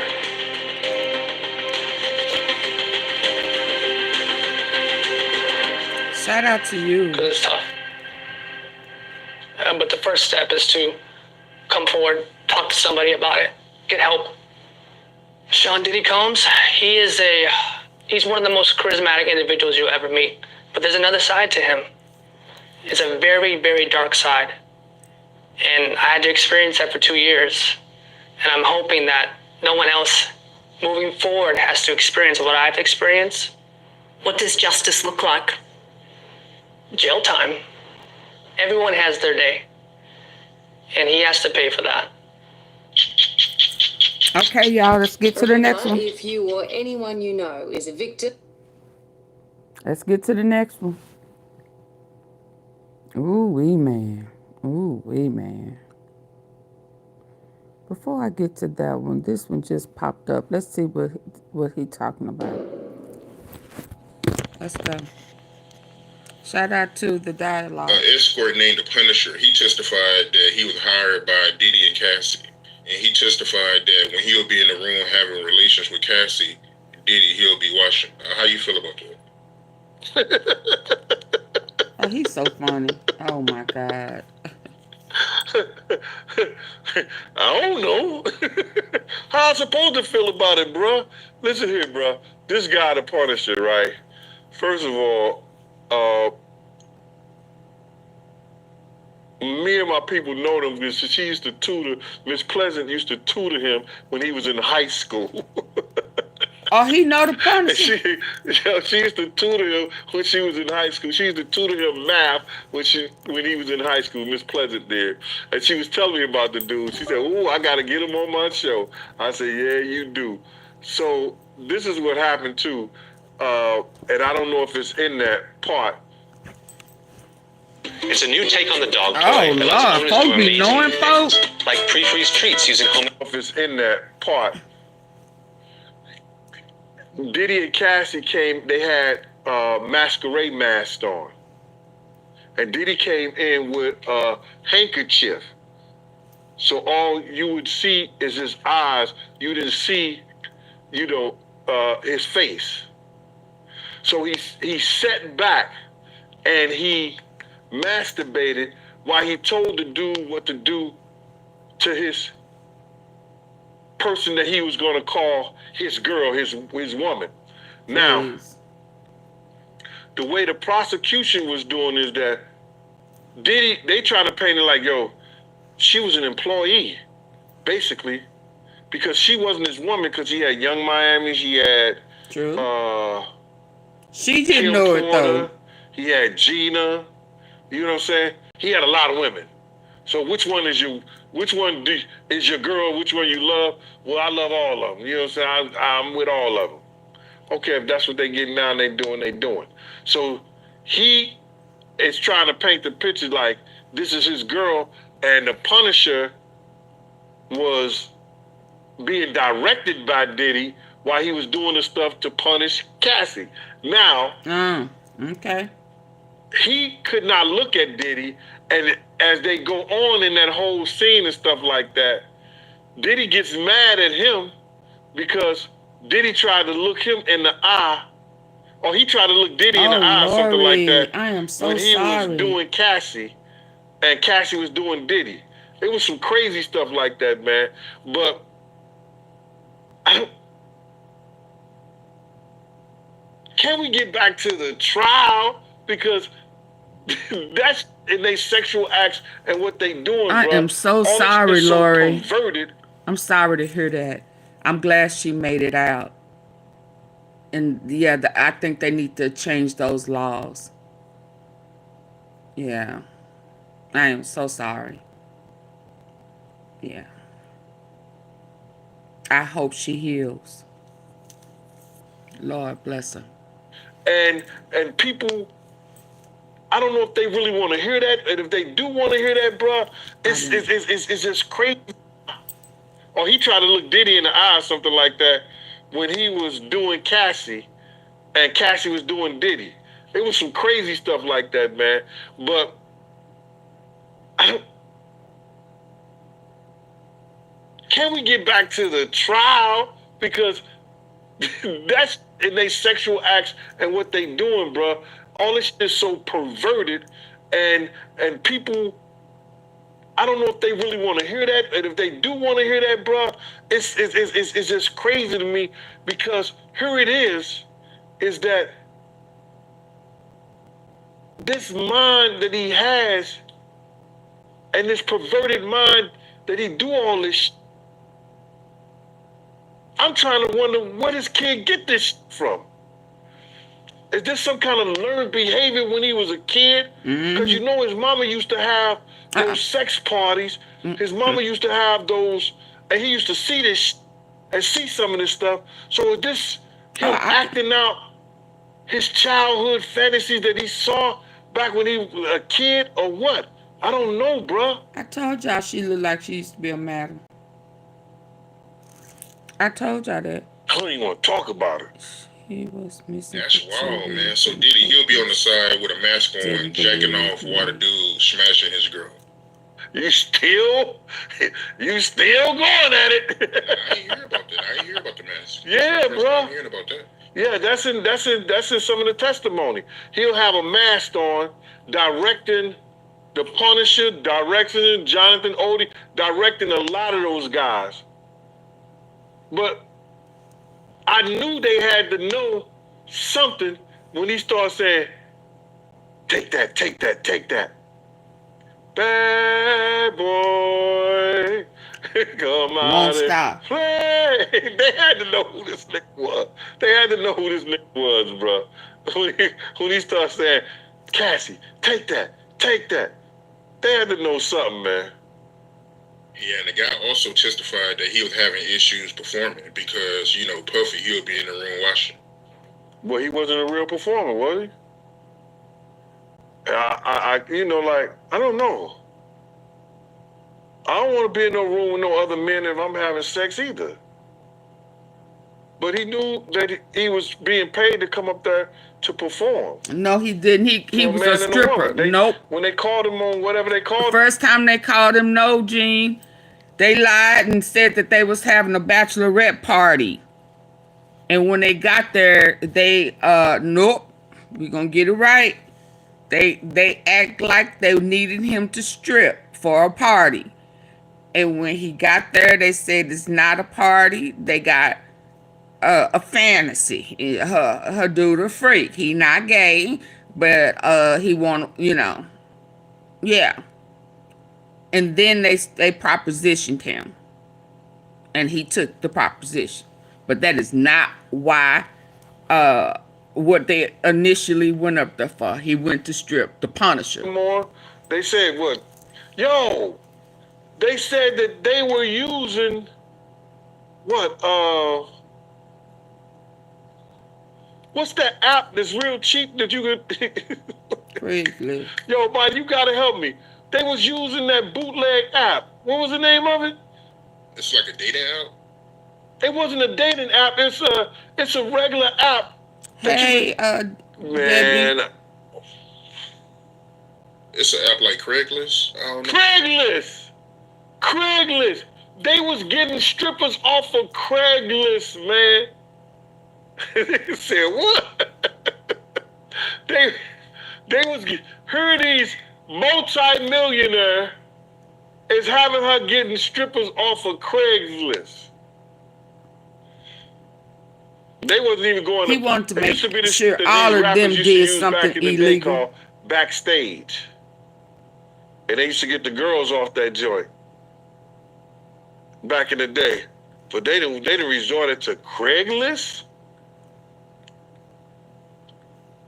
Wow. Yeah, they was moving real reckless the way they was trying to find men. But what you think about how they exposed that, you know, Cassie, sometimes she would hit Diddy and tell him that she want to freak off, and Diddy wouldn't be in the mood. Like, how you feel about them exposing that?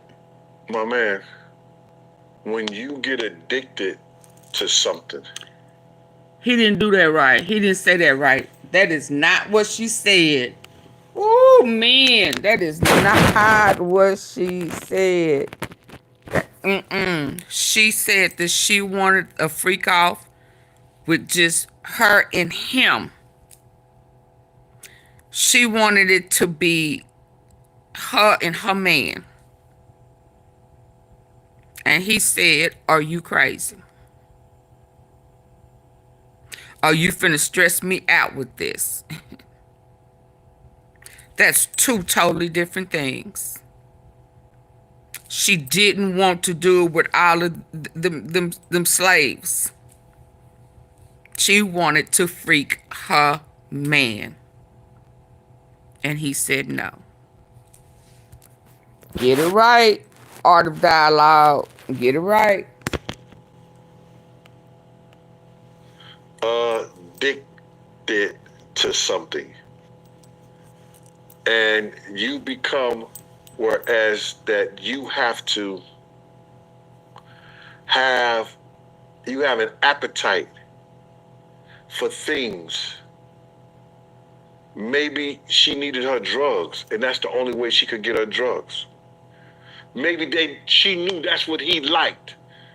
So in order to please him, I gotta get what I need, so I'm gonna say these things.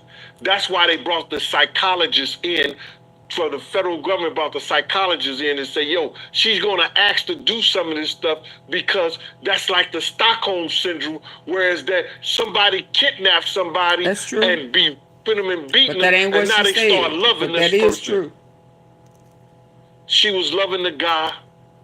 She was doing things to the guy for a guy who had all the power. If you, I don't know, I worked with people who was high on opiates. You understand? And they needed opiates. They needed heroin. Bruh, once that shit get in your system, unless you detox that shit out, your body has a craving for it.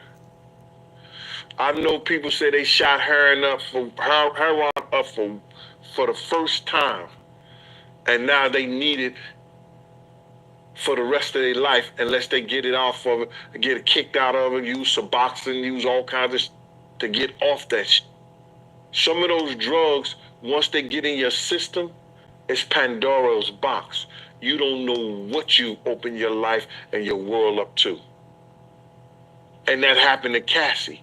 So she's going to continually call him because she still got that appetite. She still need those drugs. She had to do those sexual favors to get that shit out of him.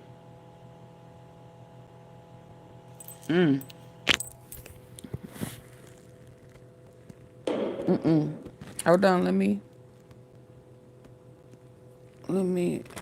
get to the next one. Let me see. Trying to get to the ones that I already had lined up. And that wasn't one of them, but okay, let's go. I'm gonna try to get back to the one that it wouldn't let me. Let me see if it'll let me play it now since I'm over an hour in. Hold on.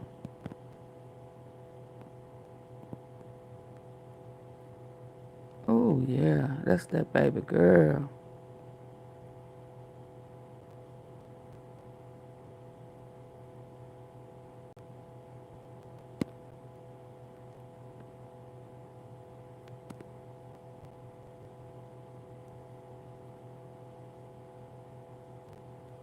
Let's see what this one is. Let's start with John Doe's lawsuit. That was filed in October of this year. We've reported on this era of the P. Diddy saga a lot. John Doe. We're now hearing for the first time from John Doe, one of the P. Diddy accusers who's now broken his silence. It's been years since his alleged sexual assault, and still, he says, quote, the full gravity of it lives with me to this day. So let's start with John Doe's lawsuit. That was filed in October of this year. We've reported on this era of the P. Diddy saga a lot. It's when we first heard that name, Tony Busby, and learned of the dozens, if not hundreds of suits he plans to file against P. Diddy. Now, this came just weeks after Diddy was indicted on federal charges of racketeering conspiracy, sex trafficking by force, fraud, or coercion, and transportation to engage in prostitution. And those same allegations make an appearance in many civil lawsuits against Diddy, including this very one filed by John Doe. John Doe's allegations date back to 2006 at one of Diddy's renowned white parties. Here's how the lawsuit describes them. Sean Combs' infamous white parties were legendary events, known for their exclusivity, extravagance, and strict dress code, where attendees were required to wear all white. These high-profile parties, particularly those held at Combs' estate in the Hamptons, attracted A-list celebrities from across the entertainment, fashion, and business worlds. The events were lavishly decorated, featured live music performances, and boasted top-tier food and beverages. The atmosphere at these parties was one of opulence and luxury, often making headlines for their celebrity guest lists, over-the-top entertainment, and the stunning aesthetics of the event.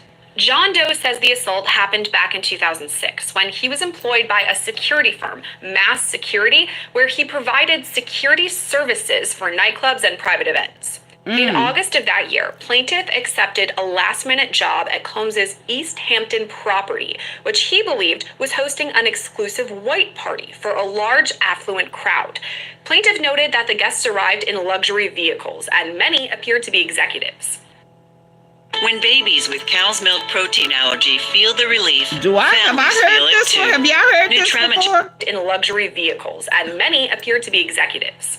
John Doe says right when he got to the party, Diddy himself greeted John Doe. Apparently, Diddy liked to meet with all the staff and the security members at his parties. Now, according to John Doe, things started off completely normal with Diddy. They chatted, and Diddy was friendly. He even offered John Doe another future security job right on the spot. But John Doe turned that one down at the time because his father was severely ill. And to that, Diddy appeared sympathetic and understanding. So things started off normally, and John Doe seemed friendly with Diddy. But as the evening progressed, Combs allegedly targeted plaintiff and provided him with 2 alcoholic drinks throughout the night. After consuming the second drink, plaintiff, that's John Doe, began to feel extremely ill and leaned against his truck for support. Based on information and belief, Combs, by himself or through his agents or employees, previously laced the drink with drugs, including but not limited to GHB and or ecstasy. This behavior towards plaintiff mimics the pattern of Combs and his agents/employees in order to make it easier for Combs to sexually assault the person. At first, though, Diddy seemed to express concern for John Doe that he might even be sick, but things quickly took a turn. And here's a trigger warning. This next part gets graphic and disturbing. John Doe soon found himself being forcibly pushed into an open van by Combs, an act that left him in considerable pain. Once inside the van, plaintiff was allegedly held down by Combs, who overpowered him while he struggled to escape due to the effects of the drugs in his system. In a horrific turn of events, Combs allegedly sexually assaulted plaintiff by inserting his penis into plaintiff's anus and sodomizing him, all the while dismissing plaintiff's pleas for help by repeatedly saying, "You'll be all right." After all this, Diddy simply hopped out of the van and headed back to the party. According to this suit, John Doe struggled to leave the party due to the drugs he believed to be in his system from the alcoholic drinks Combs provided. As he was leaving the party, he experienced a disturbing sensation as a lubricant-like fluid leaked from him, which he believed to be semen, causing him profound disgust. Upon arriving home and showering, plaintiff noticed more semen discharge. Hold on, y'all. I ain't never heard this. Oh my God. Intensified his feelings of violation and revulsion. Eventually, John Doe informed his supervisor about this incident, but says he was never hired by mass security again. In the lawsuit, John Doe says he's faced ongoing emotional pain and mental issues for years, saying he feels disgusted and depressed. He says it's affected his personal life too, saying he struggles to maintain relationships because of the assault. This lawsuit was filed back on October 14th, but just this week, John Doe finally broke his silence in a CNN interview. He chose to remain anonymous, so his face was darkened and his name was not made public. But he did double down on the allegations against Diddy, describing how intense the assault was and how the aftermath of this party still affects him daily. He said, quote, "The full gravity of it lives with me to this day. It affects every single thing you do for the rest of your life." He talked about the night of the white party too, saying he wasn't able to stand after having 2 drinks, saying it felt more like he had 15. He called it, quote, "incapacitation I had never experienced before and I felt powerless." John Doe told CNN that he was never asked to work for the mass security firm again. About his manager, John Doe said, quote, "He just dismissed it and said, I'll talk to him. After that, he didn't talk to me again. He cut me out of everything. I was totally blacklisted after that. I had to find a different field." Because of this emotional fallout, John Doe told CNN that his marriage ended, saying the trauma negatively impacted his relationships. Here's where things get a little tricky though. According to the initial filing, John Doe had never been married. The initial filing also states the assault happened in 2006, but John Doe told CNN it actually happened in 2007. In 2006, Diddy's white party was held in Saint-Tropez, but John Doe claimed the assault happened in the Hamptons. About all this, John Doe's team filed an amended complaint changing those details. They said mistakes were made because they rushed to file. Hey, so I'm gonna take a guess and say a lot of you who watch our videos might be business owners, maybe even some sort of side hustle you're trying to build. That's why I wanna talk to you about spent on tasks, and that's just really a big time now at this point. Why is Amazon paying me $63,000 a month? Well, I didn't make this kind of money selling yoga. Talking about P. Diddy for almost a year now at this point, and the slew of civil lawsuits just keep coming. We've read the intense details in a lot of these suits, but now we're hearing from the accuser, not just legal jargon, we're hearing his actual emotions in relation to this alleged assault. What are your thoughts on that? It's a very interesting sort of case because, first of all, the thing that really throws me on this, being a lawyer and trying cases, is the amount of time that has passed since these accusations were made. Oh, hold on. And another interesting thing in this case is he is claiming he was under the influence of drugs and narcotics because of drinks he got.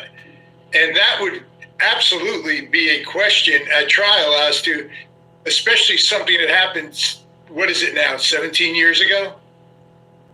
Yeah. How could your memory be enough to meet the burdens of proof? Now, granted, this isn't a criminal case where it's proof beyond a reasonable doubt. You only need proof by a preponderance of evidence, which is about 51%. Yeah, his to butt. carry it forward. But I think that's a big question. Because his butt It's was interesting. hurting. You're kind of talking about it. You're putting your defense attorney cap on, you know, what Diddy's team would say about things, which is good. I mean, that is what they would bring What? up. Hey, this happened decades ago almost at this point. Is your memory, in fact, 100%? But if we're talking about the plaintiff's side of things, I'm wondering if this would be helpful for them. The fact that he says he was drugged by Diddy, and that's very similar to a pattern we've seen in a lot of other lawsuits. Okay, civil y'all, side, and of take course, in, the let's take federal. in mind that this was recorded months before what we know now about a Diddy and the drugging and all of that. This was like 7-8 months ago, maybe even a year. That has been filed against him. So do you think that part helps, the fact that this kind of establishes a pattern, something that Diddy allegedly did a lot? Absolutely. I mean, when you're in trial, every question could cut both ways. And this absolutely could, because that would be the argument for them that this was part of the process of getting a person into a situation where Diddy could then sexually abuse them. So that cuts both ways, and it's an interesting point to make. Do you think that John Doe's team would also mention, I know that you brought up this happened so long ago, but potentially they would mention, hey, this is a really traumatic thing. It's very common for sexual assault survivors to take their time to come forward, if at all, because it's something they're dealing with. I mean, is that something they would highlight in order to bolster the reason for the filing at the time it was filed? Absolutely. That's something that's very commonly known. And that happens in civil cases as well as criminal cases. I mean, I was a former sexual prosecutor, so I've dealt with those way back when. And that is a big question. But there's an interesting question in this case, being in New York State, is the fact that I don't do civil work in New York State, but the fact that there's a question here from what I see as to the statute of limitations as to this. Now, I understand that in 2019, New York put the statute of limitations to 20 years. However, this happened back in 2007 when the statute of limitations was 5 years. So the question of can they even bring it, since it didn't interact where it could be an extension, it passed in 2012, but the amendment didn't happen until 2019. So there's lots of questions about all of that, whether this will hold based on the statute of limitations. And you mentioned specifically this happened in the year 2007. I want to touch on that because in the initial filing for John Doe, that was back in October, he said this happened in 2006. Then he now breaks his silence in an exclusive CNN interview, says it was 2007. So CNN points this out, hey, 2006, 2007, which is it? They mention, okay, we were just rushing to file. That's why we had the discrepancy. It said 2006. It was really 2007. Is that a bad thing for his side? I mean, the fact that they had a year wrong, the date. Well, I got to talk as a real lawyer there, because sometimes you make typographical errors. Sometimes these things are, you're working off perhaps an old complaint, which has a legal data you need in it, and you make a typographical error. You didn't change a name, you didn't do something, because there's certain parts of the allegations that have to be the same in every case. So I don't think it's that big a deal, especially when the question is, he never said he was in Saint-Tropez, where I think that was the question. He was in New York, so that was just a mistake or maybe a typographical error. So I don't think it's that big a deal. Yeah, it's good to know lawyers make typos too. We're not all completely perfect. So that's a good point, Mike. And they did refile and put 2007 in it. I want to talk about more about his interview too to CNN. He remained anonymous. Obviously, in the lawsuit, he's listed as John Doe. And then he decides to speak out to CNN, but we don't see his face. We don't see his name, any of that. Why do you think he chose to speak out but still remain anonymous? Well, I would imagine, quite frankly, that one of the reasons is he's feared for his own safety.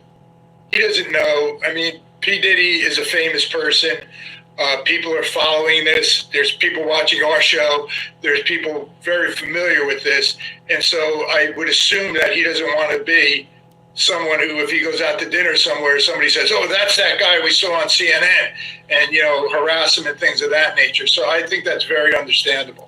What do you think about this interview in general? Do you think it would help or hurt his case? I mean, if this does go to jury trial, and obviously Diddy's got a lot of lawsuits that are kind of lined up for all of that, but let's say this one specifically does, could Diddy's team pull this interview and even use it against him?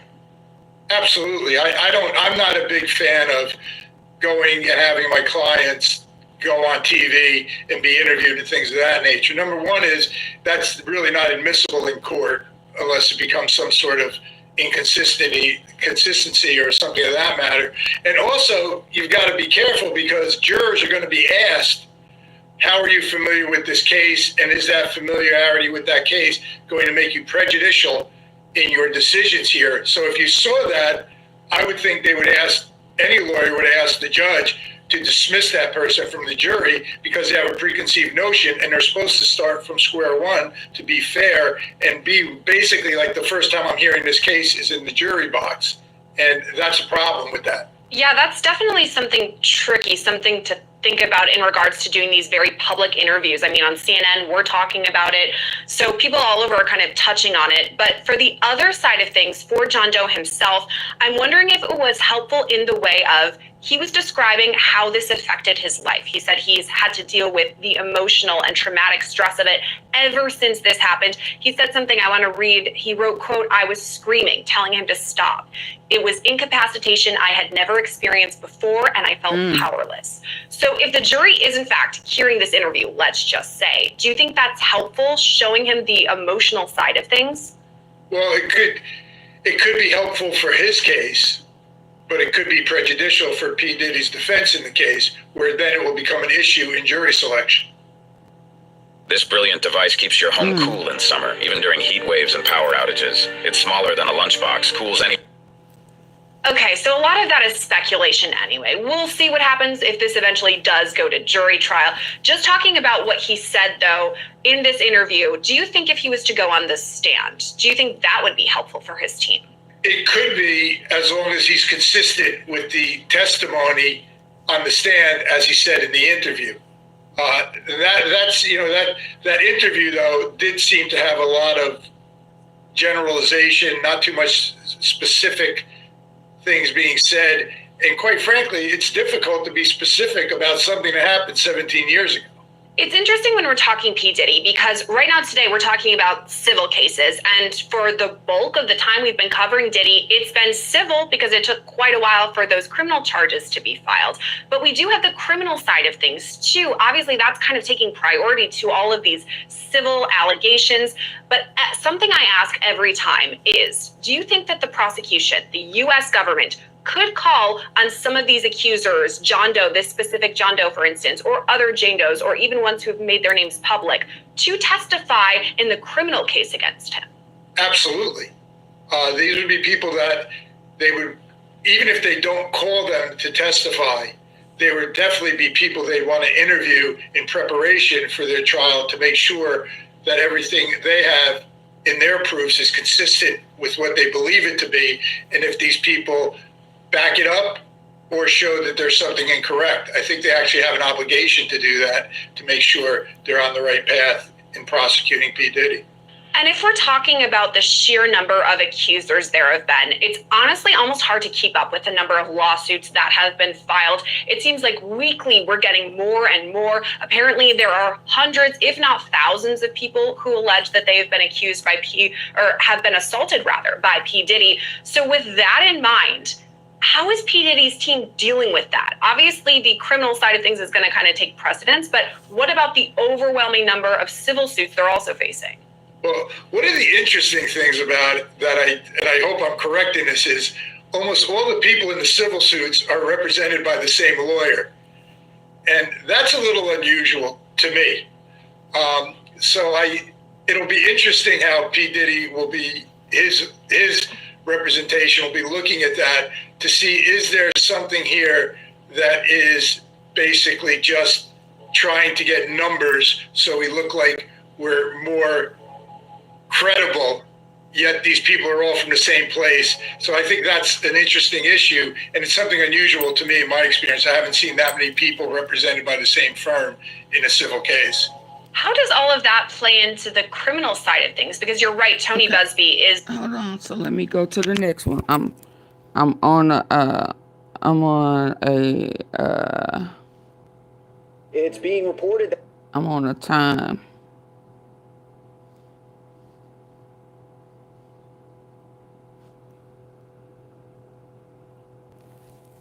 Let me see.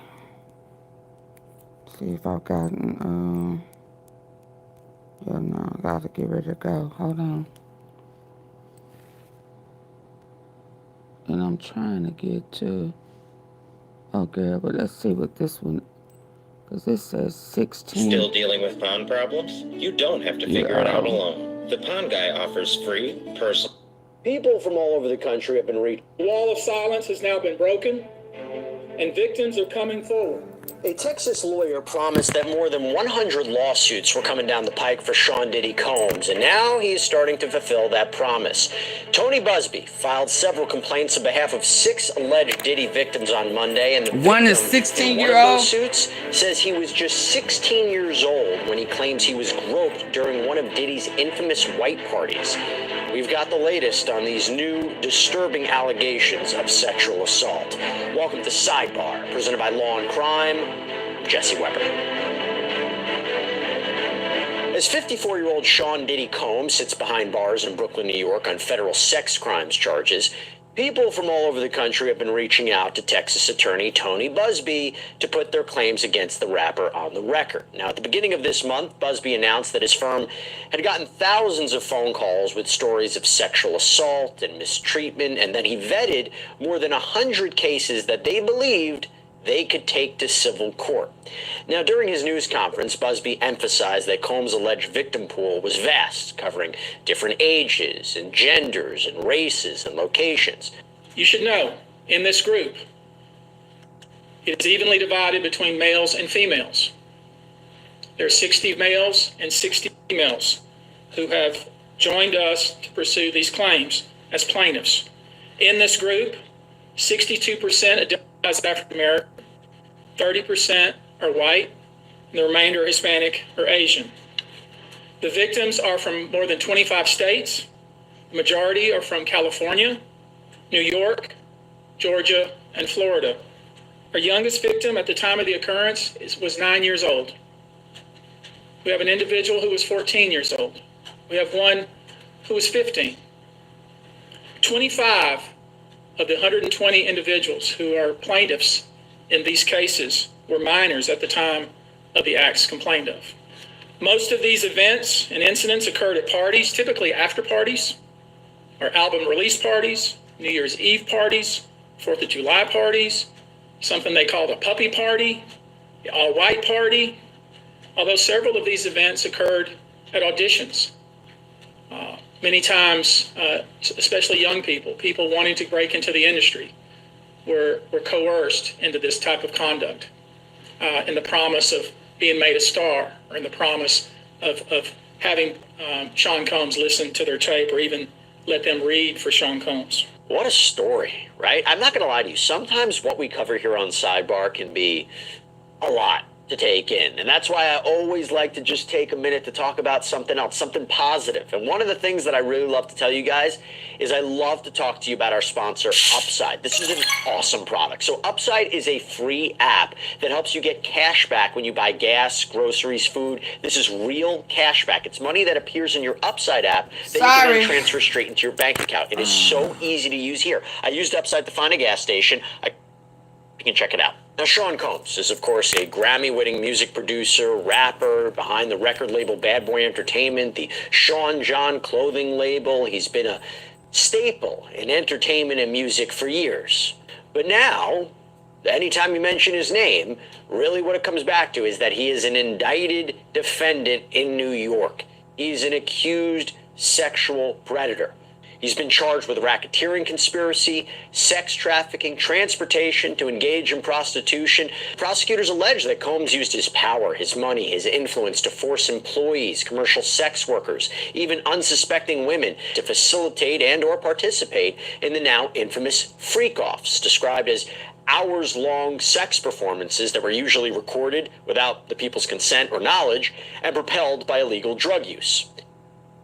The sweetest moments deserve the boldest flavors, like our new concrete mixers and lemon ice coolers made with fruity Skittles pop, creamy fresh frozen custard or slow frozen lemonade with a colorful crunch. Savor the sweeter things in life at Culver's. I was in Gaza up to last March. During my time there, we started the orphan care program. Up to then, we took care of more than 2,000 orphans because of your wonderful support. People like you all around the world pitched in to make sure that we gave these people, these wonderful human beings, a better future starting from now. We want to continue this orphan care program in partnership with humanity, where we identified thousands of more orphans who also need that care. Please consider to donate generously. But here's the thing. Prosecutors aren't the only ones making allegations against Combs, because we know that Combs was already facing a whole slew of civil lawsuits prior to this week, with a civil action that was filed by his ex-girlfriend Cassandra Ventura in November of 2023. We believe that that was the lawsuit that really kicked everything into high gear, all the lawsuits, ultimately the criminal charges. And remember, Ventura claimed that during her on-again, off-again relationship with Combs, he forced her to partake in these freak-offs, to the point that... Yeah, we know that. Sorry.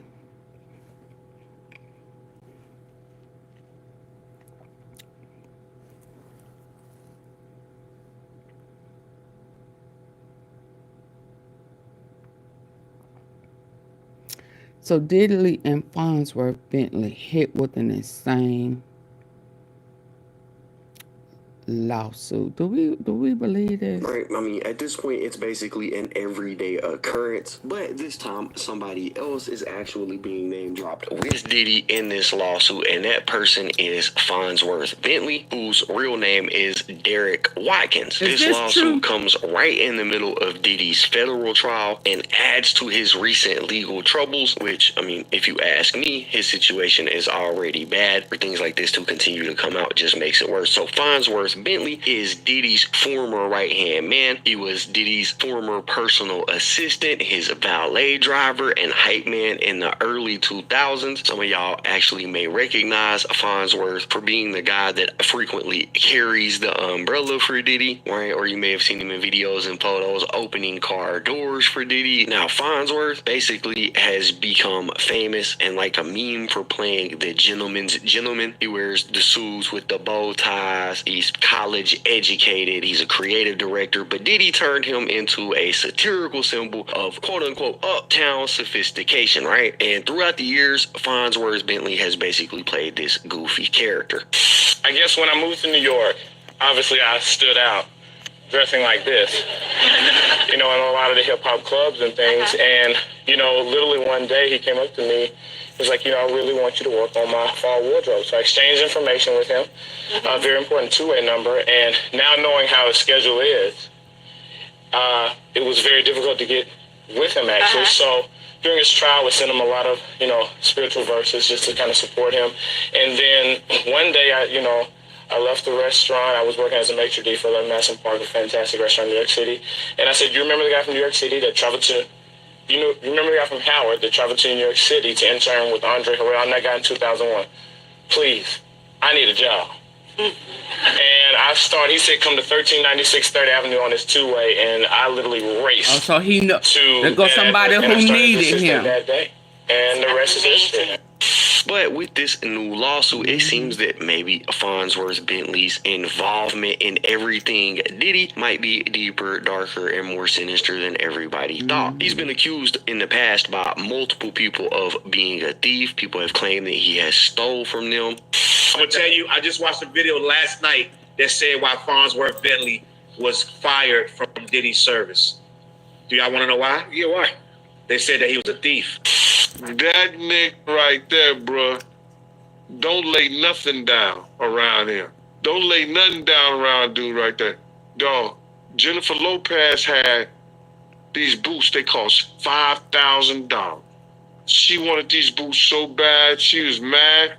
They was... So why they being sued now? Everything trying to find Jennifer boots. But I don't know how Farnsworth Bentley found this shit. But we went over there to his house, and we found a lot of Jennifer and everybody else's shit that belonged to Puff. We had a show. And I asked Mr. Bentley, can he hold my chain? And he was like, yeah, I got you. And then he never quite gave me back my chain. And then every time I asked him, he always came up with buku excuses of why I can't get my chain. Mr. Bentley is a fucking thief, period. And that was his reputation too around there, you dig? Everybody knew Mr. Bentley was a thief. He used to steal shit. Can I ask you about your interaction with Farnsworth Bentley, man? Did he really fly with an umbrella? Did he really land did he really come in and Mary Poppins this thing? Did he really steal your chain? He deboed my chain. It's levels. He took it from you in your face. Stick your hand. That's debo. He kind of took it from me in my face. I told that nigga to hold I told that nigga hold my chain. I'm about to go perform, and I never quite seen it. What chain?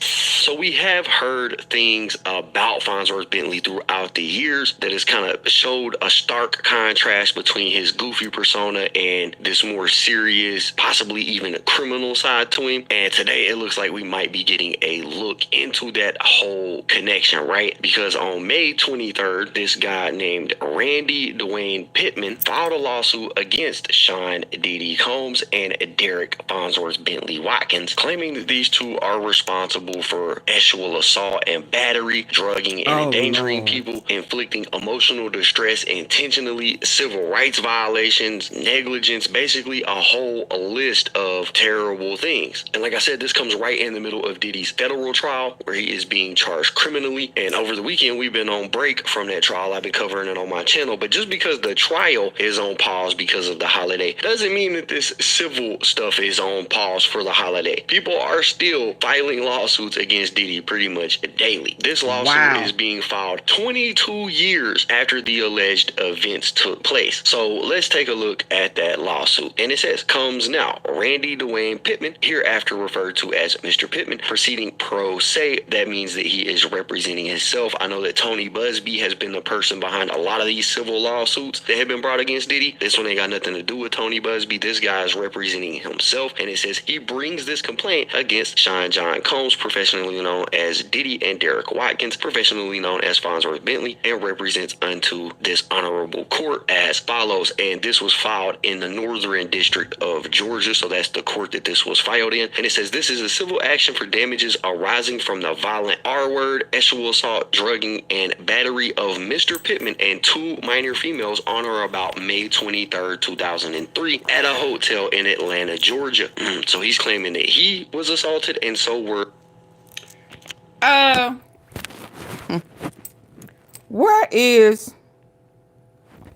where AunTeaFee, you finna be messy. Where Africa motherland and oppression, because now these are men. You know, when when we talking about Cassie, oh, she this, she that, it wasn't forced, you know, she wanted it. Now we done heard, what, 2 men,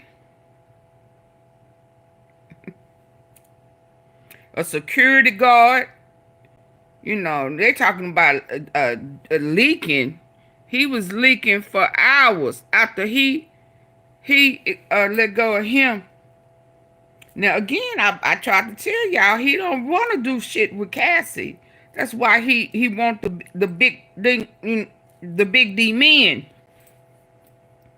Punisher and Dondi or Audie or whoever. I tried to tell y'all, he didn't get turned on with her on the cool. He was looking at the men.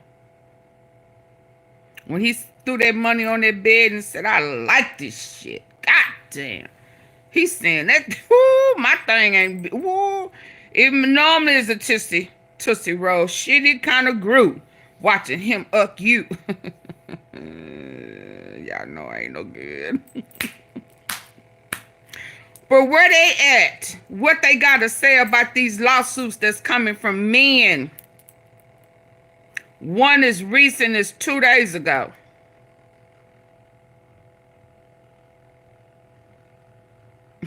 Where they at? And he said this one is where in Atlanta. They moving that thing around, ain't they? Commerce, what they call it, transportation or whatever word they using, where they interstate. Yeah. And y'all still don't see racketeering yet? Huh? Oh, this don't have nothing to do with DV. It may have VD, but it don't have nothing.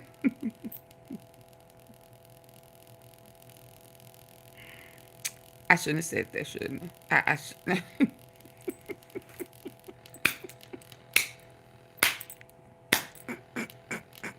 It may be VD, but it ain't DV.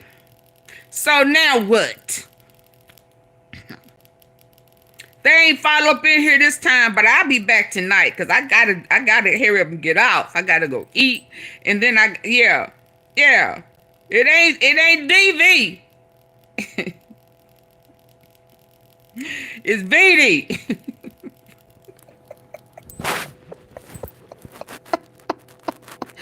Leaking all up in.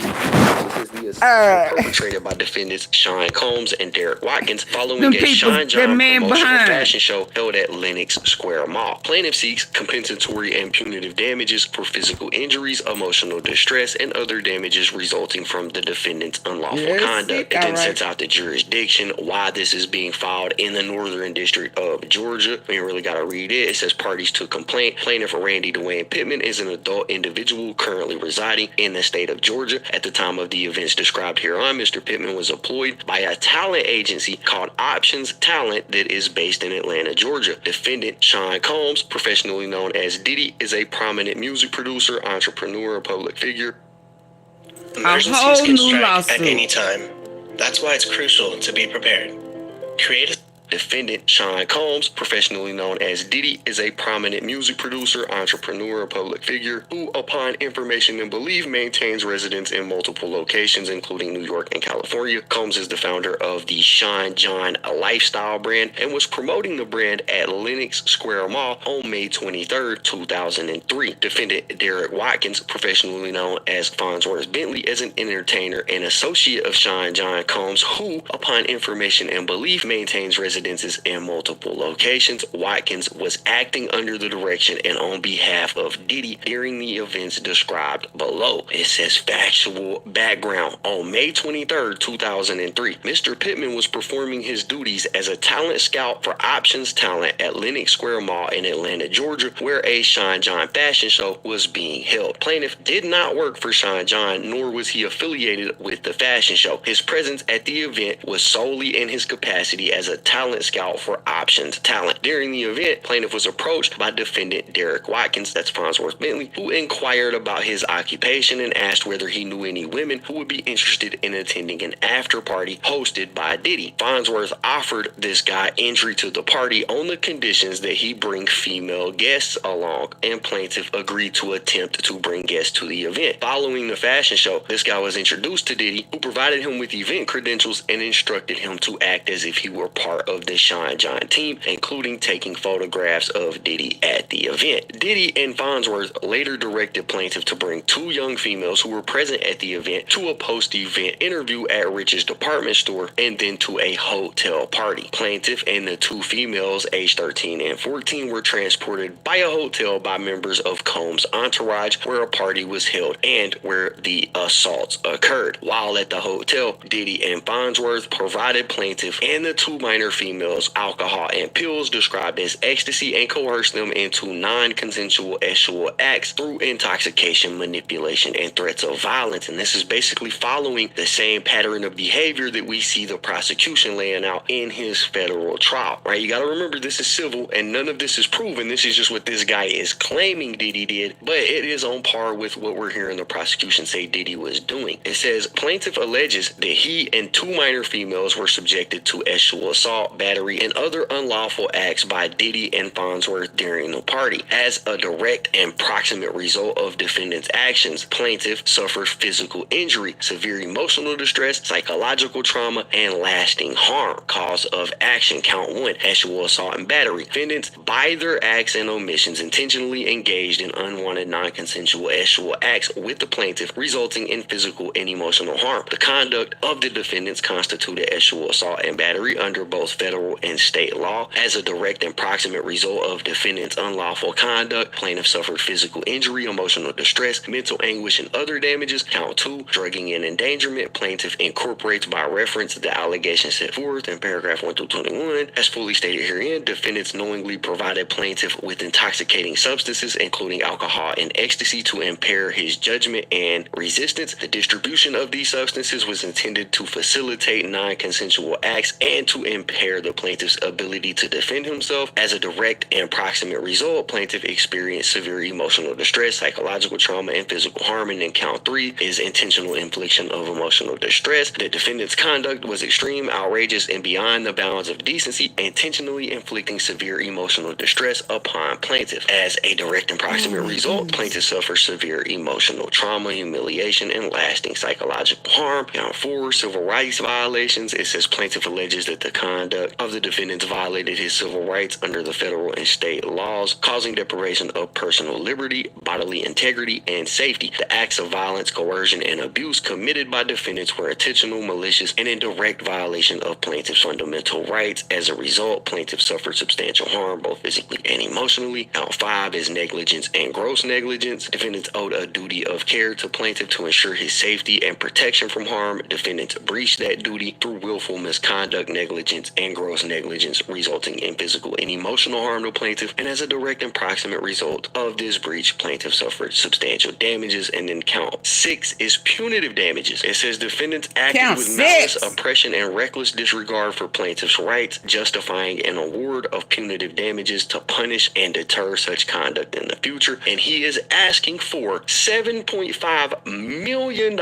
in compensatory damages from Diddy and Farnsworth Bentley. It says for punitive damages to punish defendants for their egregious conduct to be determined by this honorable court. He is also suing for cost of this action, including preparation and investigative fees and court costs, and for such other relief as the court deems just, proper, and equitable. Right? And it's signed up by this guy, Randy Pittman. And there are a lot of allegations in that document right there. It is pretty wild stuff. Now, Farnsworth Bentley has not testified in Diddy's trial yet. We don't know if he's gonna testify in Diddy's trial. There isn't a witness list that has been released. It is very possible that he ends up having to testify in some capacity. I don't know if this right here will be mentioned in the federal trial, as again, this is separate from that federal case. This is a civil case, but it's interesting to say the least. A lot of people have been questioning Farnsworth anyways, because he has been relatively silent about this whole Diddy thing since everything has started unfolding. We haven't heard anything from Farnsworth. That's deep, Bentley, y'all. right? And then out of the clear blue, boom, here comes this lawsuit implicating Farnsworth Bentley. Now, we also haven't heard a response from Diddy and his legal team. We haven't heard a response from Farnsworth Bentley or anybody on his legal team in regards to this. This is still a very fresh lawsuit. I'll be keeping my eyes on it, and trying to keep y'all updated. Hold on. It's Hold on, let me. Oh Lord, let me see. This just dropped too. They dropping too much new stuff real quick. Hey, what's up, guys? How y'all doing today? Well, baby, if you are Diddy, you are already trying to spend. Now, remember how I said that last week? I don't care what nobody said, and we do have some legal experts that agree with us. That last week did not go good for Diddy. Yes, they had a few wins, but they are very, very far behind. We'll get into that. But Diddy is doing what he is doing best. He is out here spending. He's now trying to say, it doesn't matter if the first 2 weeks went bad, baby. We got a key witness that's going to turn everything around. To which I said, you talking about that escort? You talking about that escort that got a grudge against Cassie? You really think that's what's going to turn things around? Y'all, what am I talking about? We got to talk about Clayton. We got to talk about the escort that Diddy's team swears is going to bring Cassie down. Maybe this is a lot. But get this. This is directly from Fox News. I know Diddy's people planted it. You can't tell me they didn't. Diddy key witnesses could hurt prosecution's case despite explosive testimony. Now get this. They said during the first 2 weeks of the Sean Diddy Combs sex trafficking trial, the jury heard from the rapper's ex-girlfriend, Cassie Ventura, male escorts, ex-assistants, and former Homeland Security investigative agents. Now, some people thought that the defense did what needed to be done and was eating the girlies up. And I said, what girlies? Clearly not the ones that got Esquire behind their name. More importantly, right? They said that the prosecution has roughly 6 weeks to prove Diddy helmed a criminal enterprise used to sexually exploit women, including Cassie. The prosecution's already laid that down. Even that one, I was talking to ADOLPH, Black Letter Law, the other day, and she brings up some good points. Even how that one George Kaplan was like, Diddy was a god among men, and saying all these crazy stuff. They said they actually helped prosecution because it showed the irrational control that Diddy had over his employees. Like, it was almost like a cult. It was a criminal organization, you know? We're here to serve him. He's a god among men. He taught me everything I know about being a man. It was a lot. Anyway, right? Yeah, he was all they up said in that tail. authorities charged Diddy with multiple counts of racketeering, conspiracy, sex trafficking by force, fraud, or coercion, and transporting for prostitution in 2024. Now, listen to this. Week 2 of the Combs trial helped the prosecution corroborate Cassie Venture's testimony through independent witnesses and establish the elements for sex trafficking and racketeering. This is directly from former federal prosecutor Nima Rahmani. She made a statement to Fox Digital News. They said the defense scored some points on cross-examination, but I think they're way behind it. Again, why do they think that they're way behind it? Because I've said this once and again.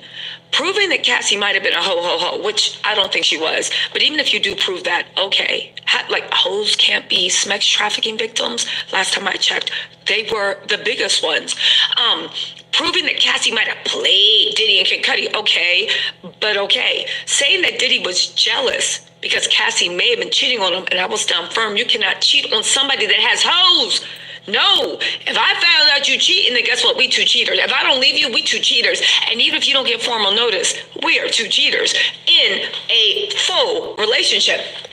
But even when that stuff that came with that has nothing to do with recounting the force, the coercion, the arson, all that other stuff, okay? Now, Diddy's team is trying to make it seem like a woman. Did they know female DNA was found? But how do we know that woman was Capricorn Clark? Capricorn Clark is expected to testify Tuesday. She is going to be the link between, I know for a fact that Diddy broke into Kid Cudi's apartment. Why? Because they kidnapped me by force and made me and all this other stuff. But we'll see what Capricorn Clark stuff said. We also have the right, and as well as she called him and let him know that they in your house right now. Sits in the city saw Diddy being so brutal to Gina and Cassie at separate times, but both of them, that he literally had to do what? He quit. And even though he was saying Diddy was a god among men, well, you don't like working next to your Lord Zeus and Savior, because why did you quit? Zeus and But anyway, Savior. Diddy thinks they got the big one now by what's going on with this SMEX worker. They found a SMEX worker that will say that not only was Cassie willing, because the first worker, Philip, was like, it was horrible. Cassie was a nice girl. But even outside of that, I saw her being abused. It was horrible. I didn't want to do jobs for them anymore. Plus, he said he couldn't get it up. He has a book called Insert Your Freezer Meat. If anybody you know has a problem with ED, please go support Daniel Phillips. But there was also the other one, Cherie or whatever. He was the one that was like, Cassie almost seemed like she liked it. And I said, okay, but doesn't this go into the prosecution's thing that... But he also thought that Cassie liked him. He thought he was special. Cassie had to create a scene, a sexy scene. And then there's this new one, Clayton. People say that this new escort is very anti-Cassie. And he is going to paint Cassie as the ringleader. Because he wanted Diddy, and Diddy wanted him. So that's why, yeah. Cassie, a girl that was young, that didn't have any financial independence outside of Diddy, that would get beat up, and she... What does that have to do with, sir, you are a hooker? You are a male hooker. So what she has and what she had outside of him, you got paid. When his son was late coming in and Diddy nodded to him, asking him, did you reach him? And he said, yeah, that's who he was reaching out to, trying to find one of them sex slaves that was really more into Diddy to come in here and bash Cassie. Well, where the hell was you bashing her when you was banging her? If you wasn't bashing her when you was banging her, shut the up, okay? And said the wrong word. he somehow thinks because of his experience with Cassie and the way she loved it, she wanted it. You mean why the ninja dressed in a burqa from the neck up, only seeing the eyes, and dressed nudie butt, naked on the bottom, carrying a bottle of astroglide? You mean Cassie was a ringmaster? You mean Cassie had a fetish for seeing Diddy dressed like a Muslim woman from the neck up and nothing from the neck down, which, by the way, is very sacrilegious. Like, I don't understand. On top of that, he got the Nation of Islam protecting him. Do they know about his sacrilegion? Because that was, I'm sure that was haram.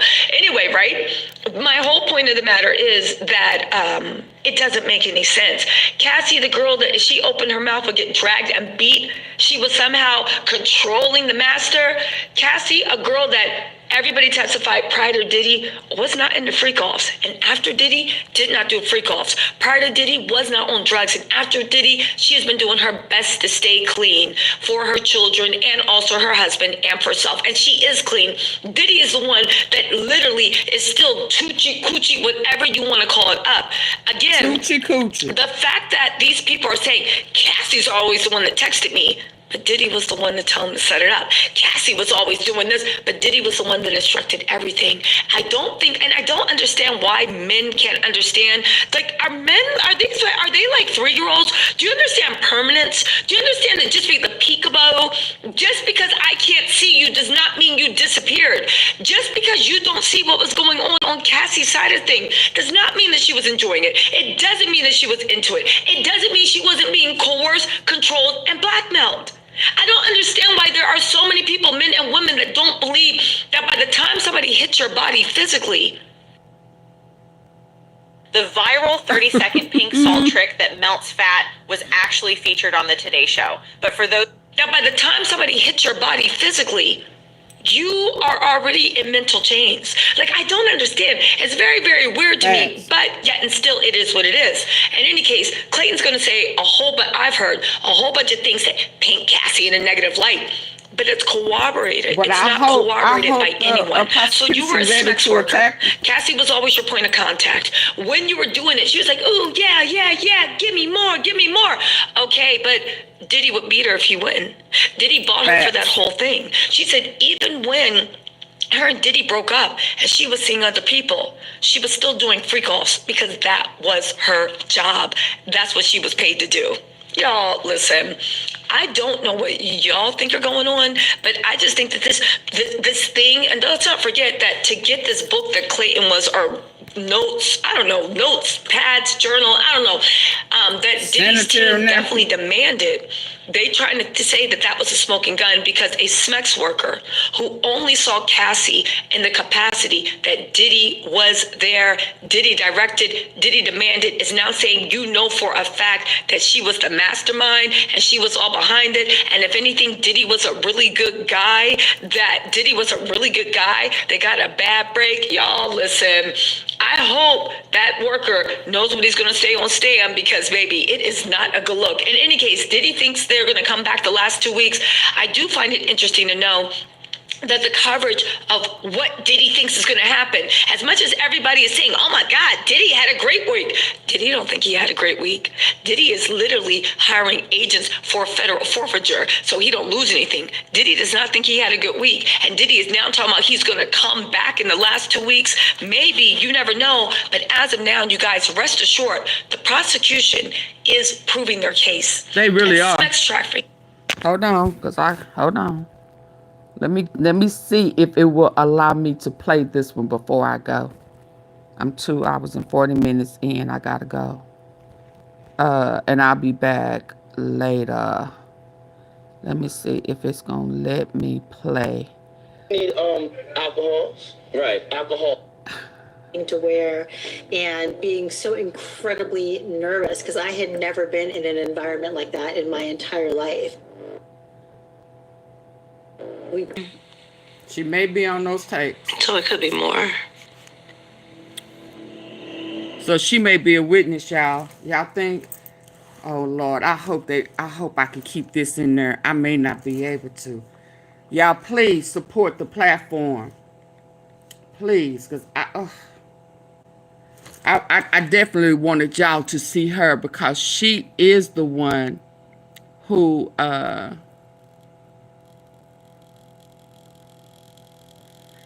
Diddy. She started out being here. She thought she started out just swinging in the chair. He had her believing that he was gonna sign her and put her get her a deal. And he said, just one more. Just one more. You doing good. Just do one more. The same manipulation that he had under Cassie, thinking that he was going to, you know, they had 10 deals. He only did one.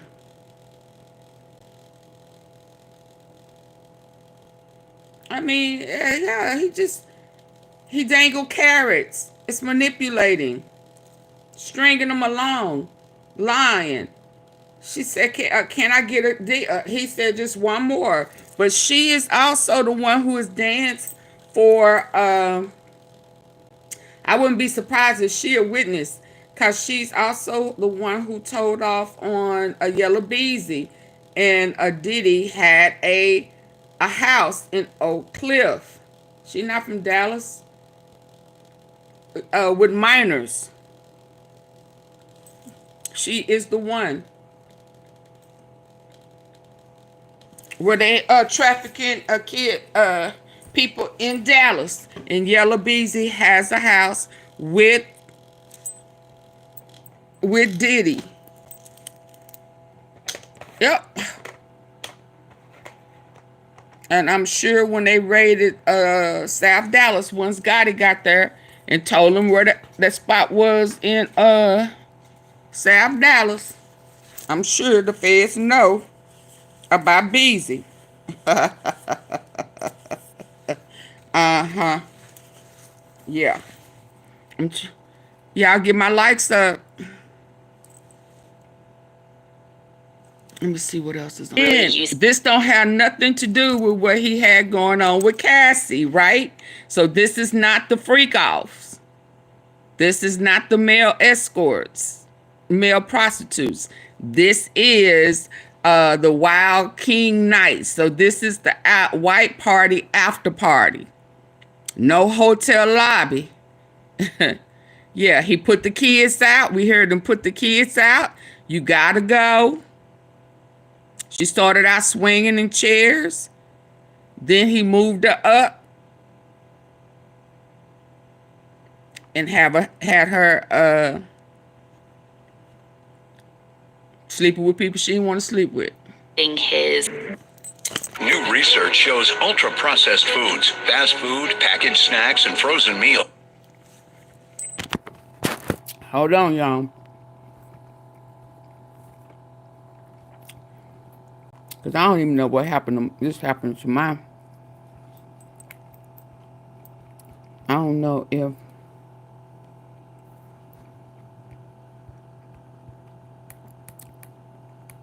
What done happened to my laptop?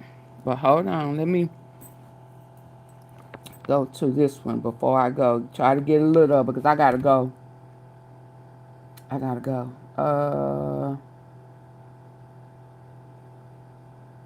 And I gotta do some research on. And I will be back later. But hold on, let me.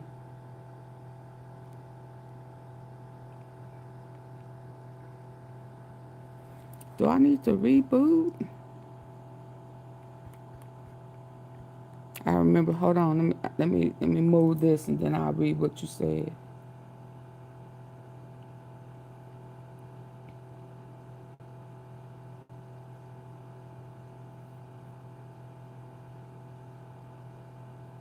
He said something like,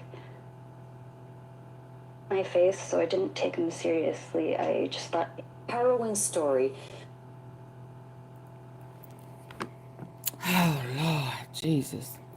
Y'all getting my likes up. Somebody send me a Cash App, please, so I can order me something to eat. $ AUNTEAFEE. Y'all work me too hard. You got my laptop cutting off.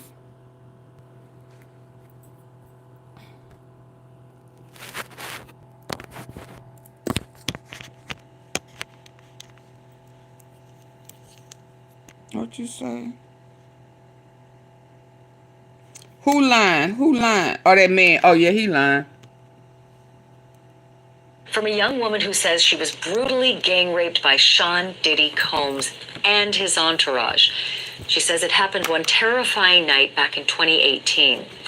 Her recall is crystal clear and specific. And if true, it represents one of the more disturbing assaults that Sean Combs, Diddy, is alleged to have committed. What's different about this accuser, Ashley Parham, is just that, her name. It's front and center. And this is the one who had a lawsuit and did a update on her lawsuit and added Jaguar right. Why? I don't know, but here, let's go. Chose not to remain AunTeaFee, huh? The one that you have to tell the people to stop coming in your chat, in here telling you about her. That Jaguar right? Uh-huh. AunTeaFee, you lying. Yeah, because when they brought it yesterday, I was like, I don't know nothing about that. I ain't researched it. I don't know nothing about her. I ain't cool on her. You know, folk trying to force her down my neck. You know, and she kept using the R word, so I deleted it. And but while I was saying get that out of here, I went ahead and began to search the name, right? And just parked it. So I could come back and research it. And let me get over here. And I did see the paperwork. Let me see. I'm on this device, so I can't.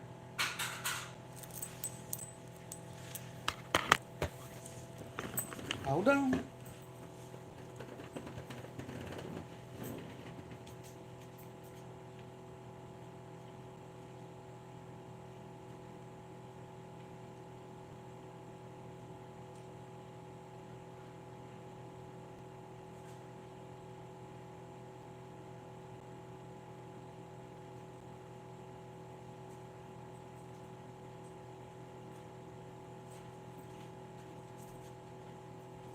Okay, so I did click her name, and yeah, I saw some paperwork, and her name was added, and I think I don't know, y'all, but let's listen to her. Let me find the paperwork. Let's listen. Anonymous in her lawsuit, like so many others have. What's also different is that she wasn't at a party. She wasn't even in the entertainment world. In fact, she says she's never even met Sean Combs in person before this had happened. Her 62-page complaint is filled with details and is one of at least 25 lawsuits that Diddy is now facing, in addition to facing federal criminal charges that could put him away for life. I read a lot of those details right here on the air the night that lawsuit was filed. But tonight, Ashley Parham is here to fill in some blanks. As a recap, she says the gang rape happened at the home of a mutual acquaintance in the Bay Area back in 2018. She says that Sean Combs singled her out because she publicly disrespected him in a FaceTime call and accused him of orchestrating the murder of Tupac Shakur.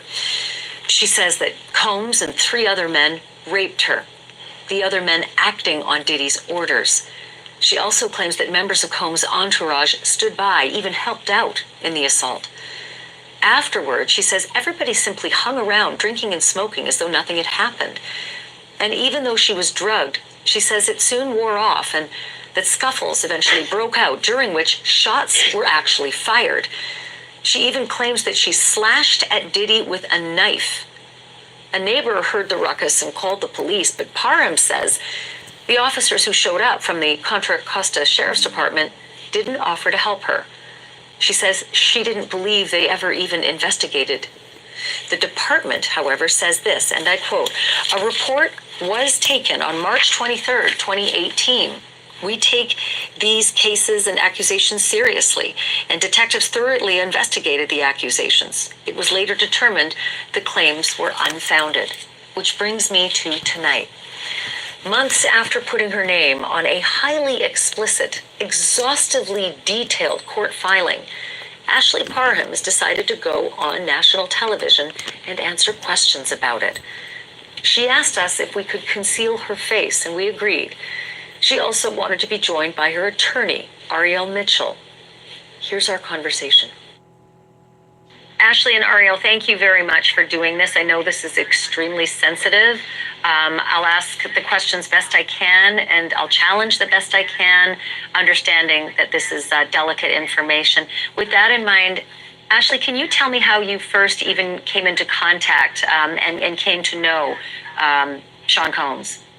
I met a man named Shane Pierce at the bar, and outside of the bar, he had Sean Combs on a FaceTime phone call, and he overheard me saying I wasn't impressed by him and wasn't a fan, and that You could have 1 million followers and still not be able to pay your bills. Over 1 million creators and brands are growing faster, engaging better, and selling more. What about you? Instantly reply to every comment, DM, and story mention. Or let people comment a keyword to automatically receive personalized messages. Turn comments into cash. Sell more products, boost event signups, and that I thought he killed Tupac, and do you believe that that's what started all of this, that perhaps Sean Combs had a grudge, just hearing that you believed he was Tupac's killer?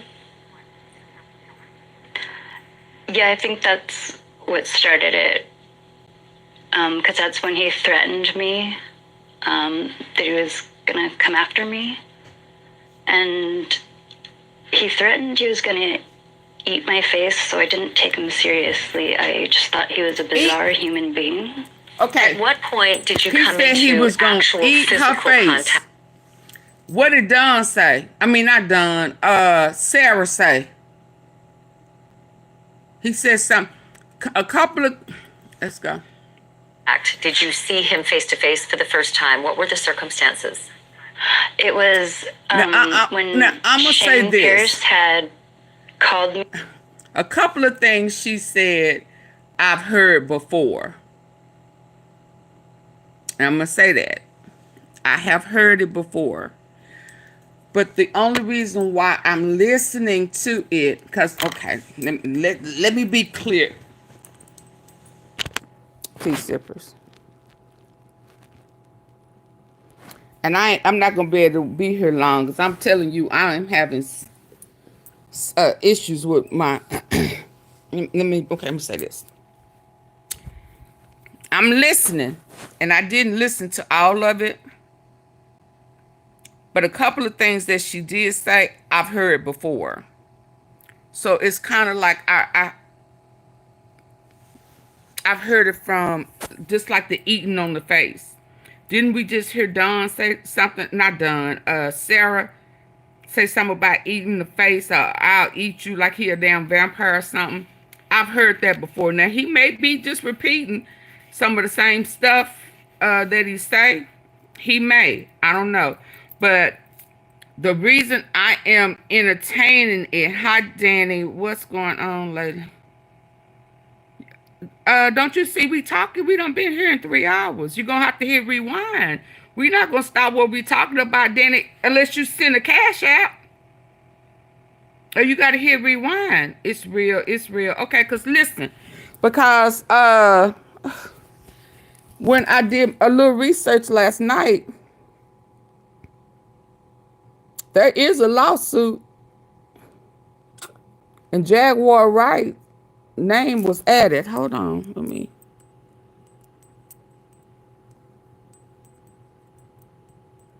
Come on.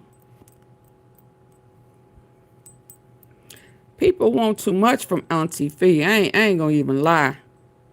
No support, but let me stop. Let me go. I'm finna get ready to go, y'all. Oh, I'm okay. Okay, bye. And don't come back. Let me make sure you don't ever come back. Yeah. Get your ass up out of here. Get your thirsty ass. No. You're not gonna use me. Come in asking. Don't speak nothing. What's the update? Go do your own research. How about that? I don't have to worry about you no more. Ever again. Hold on. Let me go back.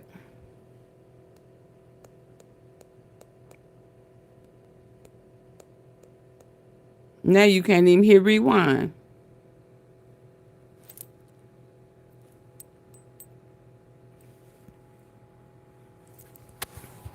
Yeah, there I made a little bigger. Let's go. Come on. Yeah, and I need to get something to eat. Right here. So it's a real lawsuit. So this was revised. We will have a date. I wonder what's the date of this.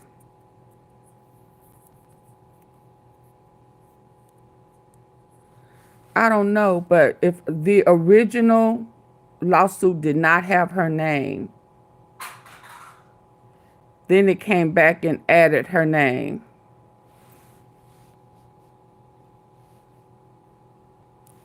So that's the only reason why I'm somewhat entertaining it. So now I'm going to have to do more research.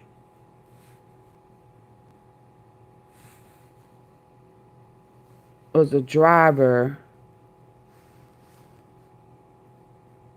Okay, and Jaguar was a passenger.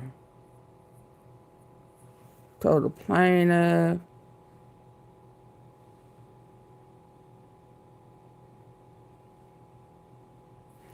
Okay, so let's listen for a little bit, and then I'll be back later. He claimed he wasn't feeling well from his cancer treatment, and he needed help opening his medication.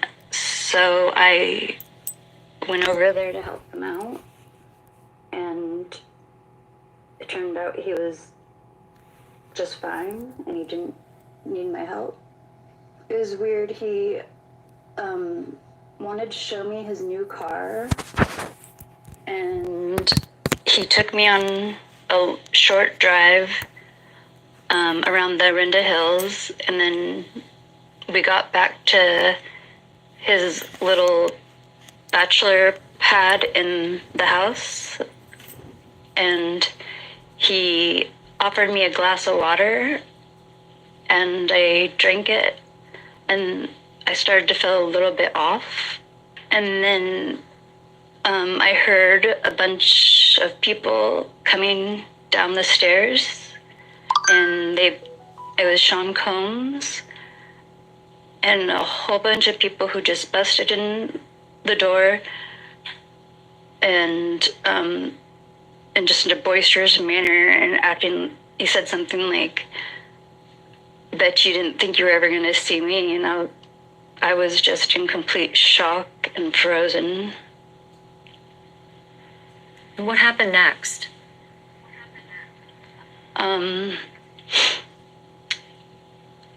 He basically started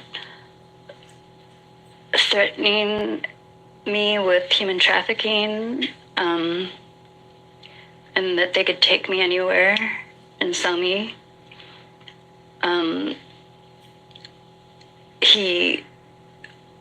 had Christina Coram. He ordered her to insert a copper IUD into my vagina, but luckily it deployed before she could actually get it inside me, like inside the cervix. And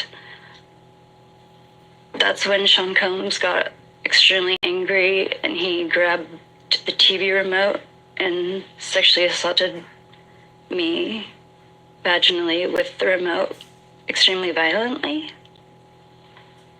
Where in the apartment did this happen? It was in the house. It has a little studio apartment underneath the house, and it was on the bed because it was a really tiny apartment. And was everyone in that party present? The people who had all descended down those stairs into that studio apartment, were they all present witnessing what was happening to you? I heard more people upstairs that I didn't see. So not incredibly sure how many people were there. In the room with me, it was Sean Combs, Shane Pierce, Shane's friend, who I don't know his name yet, what he called was a bodyguard, who later claimed he was a correctional officer or a undercover officer, but he wasn't. And then Christina Coram and another white woman who I don't know her name. Did you know who these people were, or have you come to learn who they are because of the alleged assault that happened? I learned who they were afterwards, other than Sean Combs. And so now, if you can, and I'm sorry these questions are so difficult. I'm following along with the affidavit for the most part. Can you tell me what happened after you say Sean Combs allegedly raped you with the TV remote? What happened after that in that bedroom with all of those people present?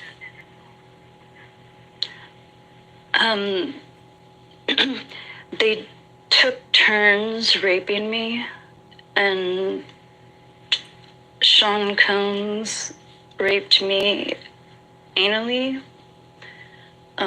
Shane Pierce also raped me, but vaginally. And the bodyguard guy, he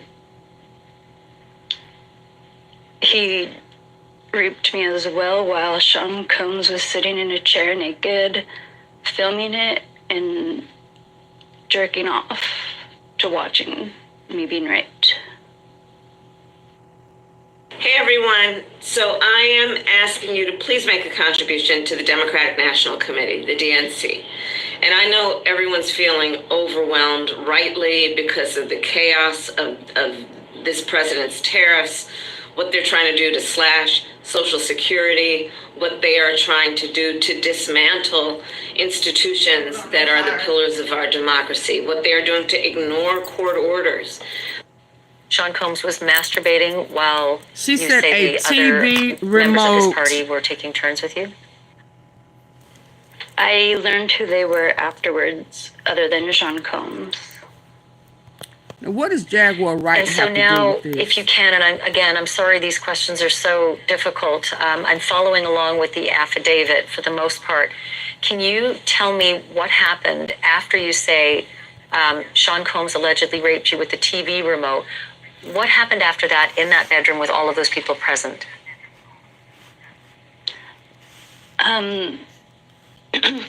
They took turns raping me, and Sean Combs raped me anally. Oh, wow. Shane Pierce also raped me, but vaginally. And the bodyguard guy, he raped me as well while Sean Combs was sitting in a chair naked, filming it and jerking off to watching me being raped. Sean Combs was masturbating while you say the other members of his party were taking turns with you? Yeah. That And sounds what familiar happened too. next? And I looked for my stuff, my shoes, my clothes, my purse, my keys, and my phone, and none of it was there. And I found a random large black t-shirt. So I put that on, and the knife that Sean Combs had put against my face earlier, where he wanted to cut my face, and Christina Coram told him that it wouldn't be good for human trafficking me, that clients wouldn't like it. Who said that? I found that knife because they had left it Who in said there. that? So I tried to hide it on my left side underneath. Yeah. And what happened next? And I looked for my stuff, my shoes, my clothes, my purse, my keys, and my phone, and none of it was there. And I found a random large black t-shirt. So I put that on, and the knife that Sean Combs had put against my face earlier, where he wanted to cut my face, and Christina Coram told him that it wouldn't be good for human trafficking me, that clients wouldn't like it. I found that knife because they had left it in there. So I tried to hide it on my left side underneath partially of the t-shirt. And I stepped outside, and that's right where the bodyguard with a gun was, and they told me to sit down. So I sat down on this makeshift bench out of buckets and a plywood, and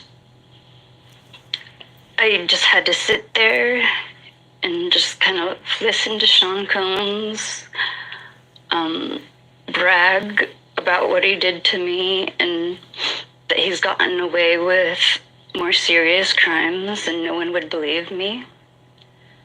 And he mentioned Tupac, and to be clear, this is outside now. This is in the backyard. You have now moved out towards the backyard where they are all sitting outside.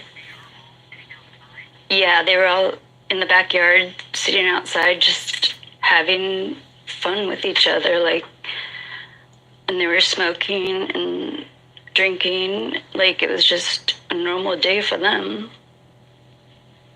So what happened after that?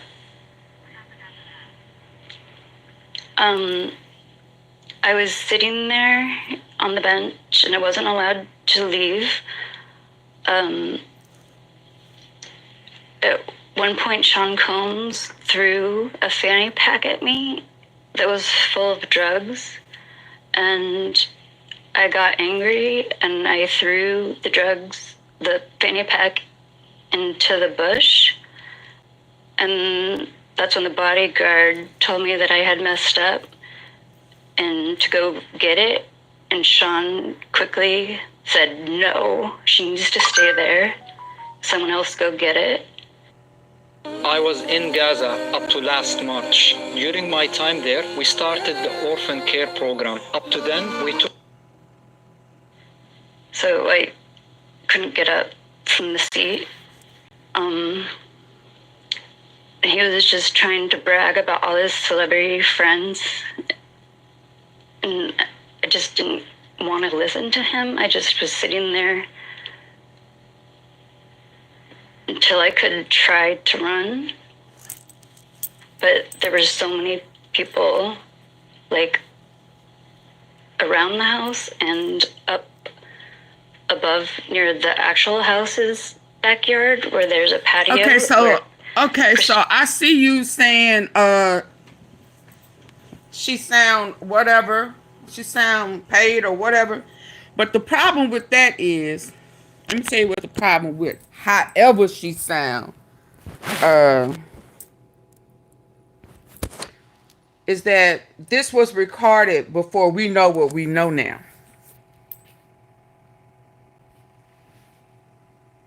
That's a problem for me. This was recorded months ago. We are just now finding out about fanny packs full of drugs and shit this past week.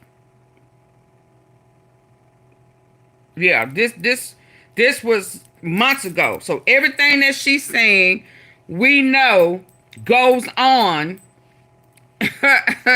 right? But we would not have known it was going on. So any and everybody would have been saying, she lying. I don't believe that. Until last week.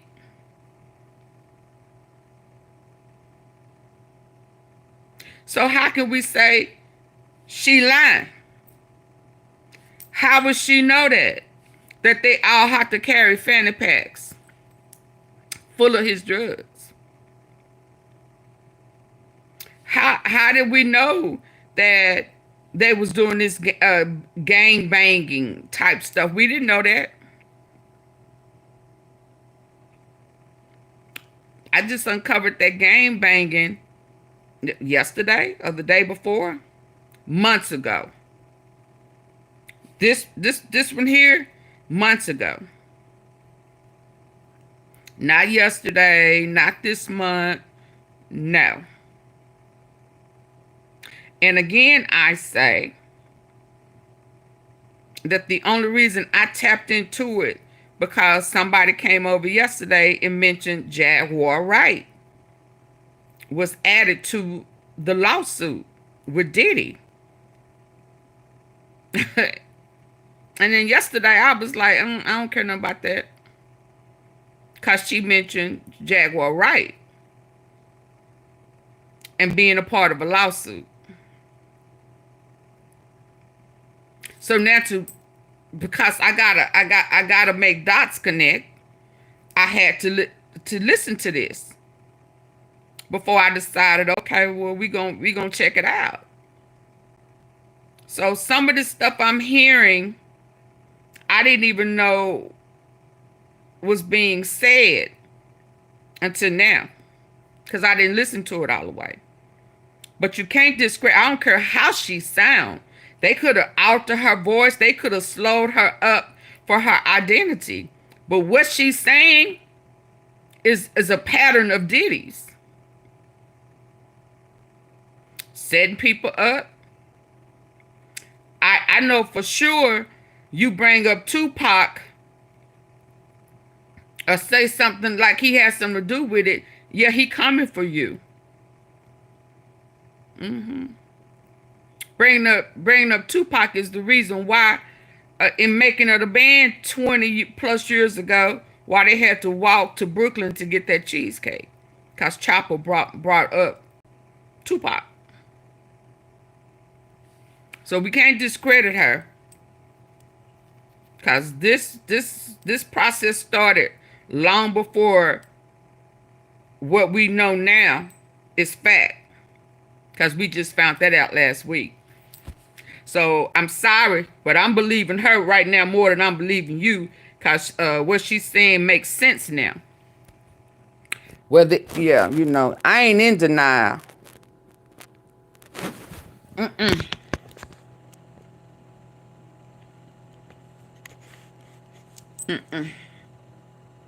In a quorum, and a bunch of people were just hanging out and smoking and chatting and having fun. Sean Combs turns to me and he says, "Why haven't we ever partied like this before?" I've heard that before. And that's when I got enraged and I said, he said that on he said that before. Not a party, you raped me. And he attempted to bribe me with some amount of money, and I said, no, you raped me. I'm not going to stay silent on this. And then he ended up calling his mother, Janice Combs, and she got on the phone, a FaceTime video, and she yelled at me not to hurt her son, and I yelled back, he raped me, and she told me to take the money and shut up. At some point, someone in the backyard brought out a weapon and fired. Yeah, but I don't listen What were the to circumstances Jaguar surrounding that? Bright. Aaron, that's why I don't like people bringing her up over here. Yeah, I don't listen to her. Yeah, so do not bring. No, I don't want her to be promoted over here. She don't promote me. She don't support my platform. So that's why I didn't know nothing about it. And that's why when somebody brought it up last night, I removed their comments, and I checked into it. No, I'm not her fan. I do not listen to her because people try to force her down my throat over Gene Deal. What she says is true a lot of times, but she has been caught lying, exaggerating. Yeah. So I'm just curious too, how can she be talking about somebody aping somebody and she's a part of a lawsuit? Why was she added?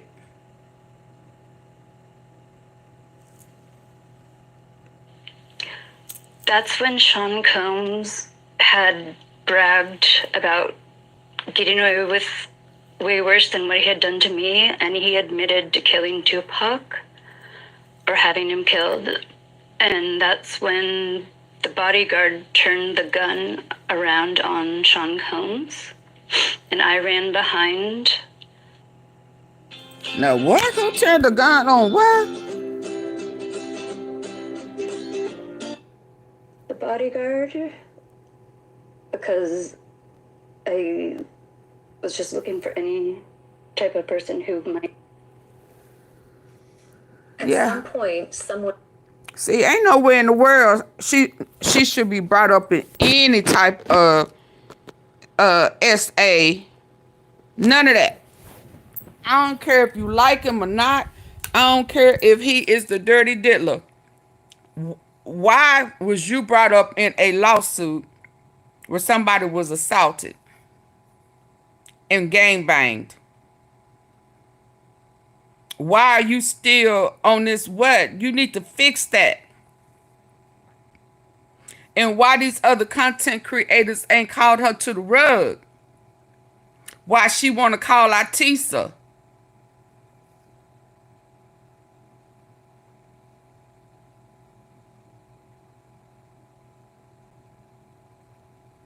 Yeah, why? That's a real lawsuit. That's a real problem. See, you act like you know everything. You in everything. You know about every after party. Like you was there. So, were you there? And if you were, how dare you? How dare you? If you were a part of this type stuff, how dare you?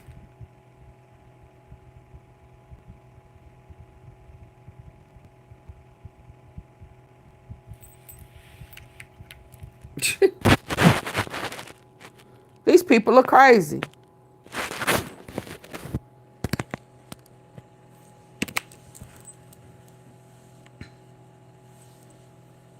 In the backyard, brought out a weapon and fired it. What were the circumstances surrounding that? That's when Sean Combs had bragged about getting away with way worse than what he had done to me, and he admitted to killing Tupac or having him killed. And that's when the bodyguard turned the gun around on Sean Combs, and I ran behind the bodyguard because I was just looking for any type of person who might help me. I tried to get the gun, but he wouldn't let me, and it went off. Now she awfully bold. She doing a lot of fighting back. The hill. Luckily, it didn't go into anybody's house. And I just want to go back to that one detail.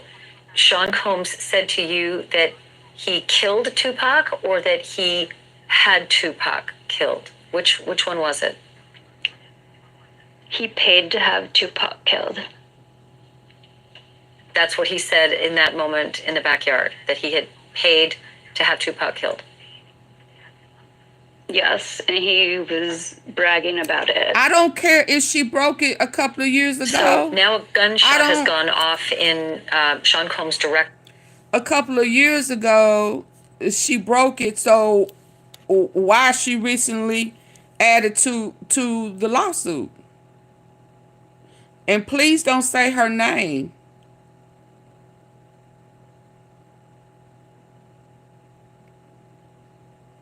And until she get that cleared, she don't need to be talking about nobody with no SA.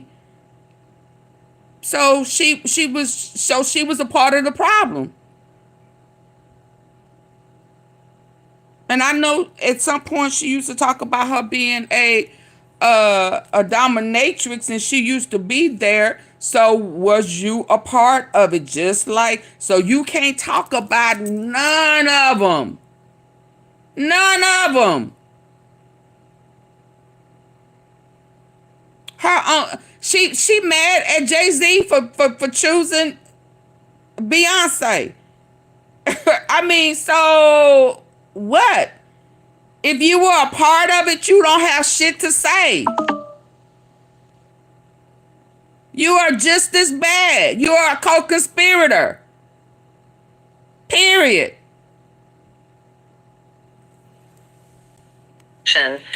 What happened after? You're now standing behind the bodyguard, one of the men who was in the room and allegedly assaulted you with the others. What's she ain't break shit. Mm-hmm. She didn't say that she was a co-conspirator. She didn't say she was a predator. She don't get no damn brownie points from me. Kind of lost my mind, and she don't get no brownie points from me. Had the knife, and I ran at Sean Combs, and he started to run up the stairs towards where Christina Quorum and all the people were sitting up on the little patio. And I hit him in the back with my left hand, and he fell down on the stairs. He was lying down on the stairs, and he turned back and looked at me. And I had the knife in both of my hands, and I was going to plunge the knife into him because it was a kill or be killed situation. And his face looked so scared that he was looking at me like I was the monster when he's the monster, and my moral compass snapped back in. And I decided that this is insane. I can't do this. I don't have it in me to do that. And I turned around and I took 2 steps down the stairs. Sean Combs got back up and he pushed me, but I caught my footing and I took the knife and I slashed it backwards behind me without looking, and it made contact with him and he backed off. Then they had me forced to sit back down on the bench, and Christina Quorum came down. She had a medical bag, and he was bleeding a little bit on his chest, but not like, I didn't stab him, it was just a cut, and they put anti-clotting type stuff on and a bandage on him. You're watching a special edition of Banfield tonight. My wrenching but important conversation with a woman who's now going public. I can't believe that. about I what mean, she says was a vicious gang rape. because if at the she hands of was, Sean because if Diddy old girl Combs. was there and she knows something about it, why did she not report it? Why did she not take it to the Before I popo? play more of my interview with Ashley Parham, I want you to hear Diddy's side of the story. Here's a statement from his legal team. Was you there, face on? As the Contra Costa Sheriff's Department confirmed, her report was thoroughly investigated and it was determined you the there? claims were unfounded. Mr. Combs was nowhere near Orinda, California on the day she claims she was assaulted. There is no evidence that Mr. Combs was ever in the same room as Ms. Parham. She is completely unbelievable, and no sane person who views the evidence will credit her story, end quote.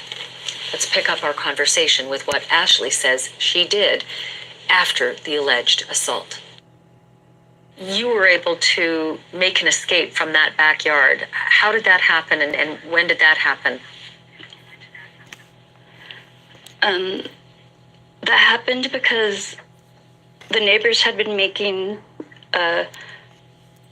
noise complaints to the cops, and the neighbor came over. Face on, was you there? You said she lying. Was you there? Don't ask me why. Nothing. Don't ask me about nobody. Go, okay. Don't ask me. You talking as if you know. Don't turn around and then ask me. That's moving the damn goalposts. So that means you just talking out the side of your neck. And if you don't been over here enough, you know that shit ain't gonna work. We trying to get an understanding. You saying she lying. How do you know? Yeah, they gonna make everybody. Hell, if it wasn't a videotape, they were saying Cassie was lying. Did you believe Cassie before the tape came out? No, you did not. So how do you know? You must be a Jaguar. All right, fan. Today ain't your day. So go ahead and come back another day. Because I don't eat her ass. And y'all be all up in her ass. Like she don't lie. She done got caught in a lie.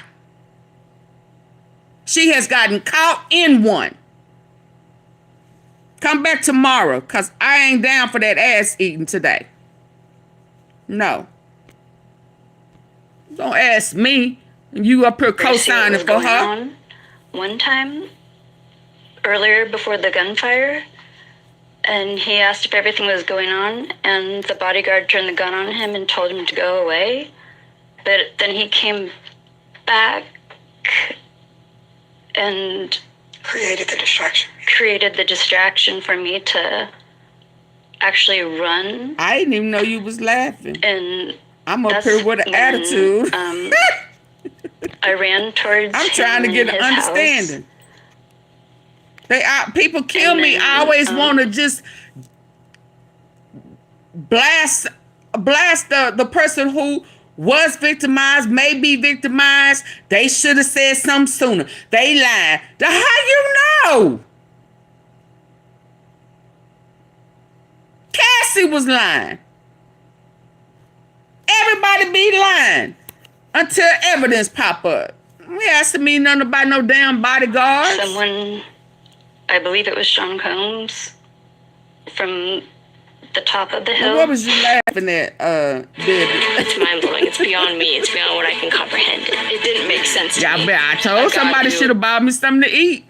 Near the front of the actual house, not where I was escaping from, started firing a gun at me. So at this point, you're making the escape from the backyard.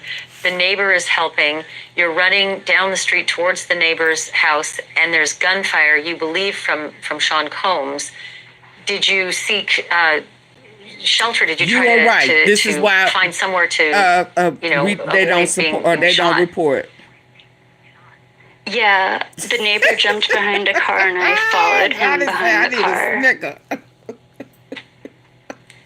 And then did you eventually get to the neighbor's house and be able to call the police? The neighbor had already called the police and he invited me into the house. Well, why did, hold on. No, why did the neighbor already call the police?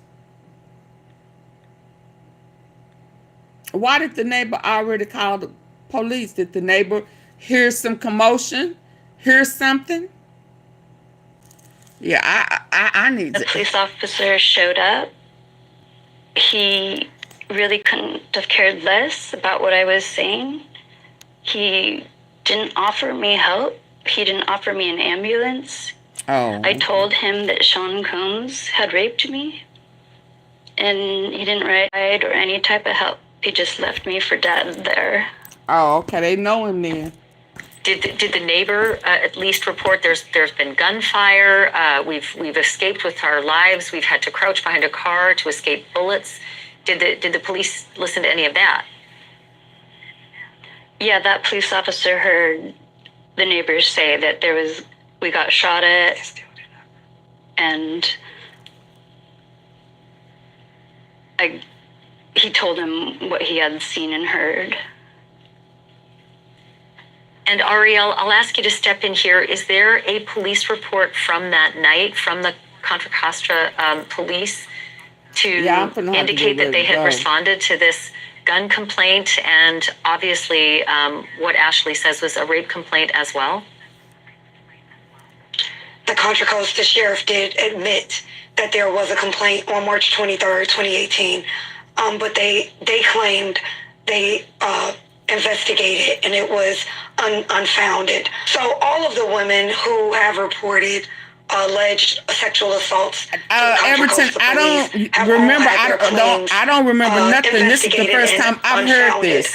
I spoke to Ashley's therapist, who informed me that she has treated several, countless women throughout the county who all reported their crimes and the sexual batteries against them to the Contra Costa sheriff, and all of them were found to be unsubstantiated. So he got somebody on the two individuals, one of whom is a rape victim of Shane Pierce, who was raped by Shane Pierce 6 years before this incident happened to Ashley. She reported the crime to the police in Contra Costa, and they also unsubstantiated her claim. Yeah, because see, now one thing is for sure, he definitely have people on the police force. Not just the police force. Yeah, this the same girl said it earlier. Earlier over here? No, this is not the same girl that said it earlier over here. Don't bring up nobody else's platform. This is the first time I have played this here. I just found out about this last night. So don't bring up nobody else's platform. The tea sippers, we doing this together, so no. So maybe you need to come back another day, Everton, because you already know about this. So come back tomorrow. Yeah, y'all trying to drop people's name on the cool. Nope. He had a CIA, FBI, absolutely. Yeah. Mention here that these are allegations until proven in a court of law. But that's what I was going to say. Because remember, he didn't get a heads up from the feds when they was coming to bust him early to put him in jail, because he had somebody already on the force that was not able to give him the heads up. Yeah. As well, it wasn't just the Contra Costa County sheriffs that Ashley made a report to. She also reported this to the Walnut Creek Police and to the Orinda County, or the Orinda Police Department. Ariel, was there any response from those police departments? So Orinda and Walnut Creek are city police departments. all under the umbrella of Contra Costa County. So I did reach out to them, and they directed me to go through Contra Costa County. And anybody from myself on down who have made public records requests to the county for these reports and these records have all been denied. They refuse to give us any public records that we are entitled to in relation to all of the times Ashley reported this crime to these 3 different police departments. And I'm assuming this is still part of the investigation in the lawsuit. So I just want to carry on with what happened next in the series of events. Ashley, the police leave, you're at the neighbors. What do you do next? The neighbor offered that I could sleep on the couch, but I just, after everything I had been through, I just didn't trust anyone. Where you live? And Why I you knew just that didn't go they had all home? left because there was speeding vehicles and screeches when they left. So Oh, they was getting up out of there. I just didn't know what to do. I was in a state of shock, and I went back into the apartment to get my belongings, but they were all gone.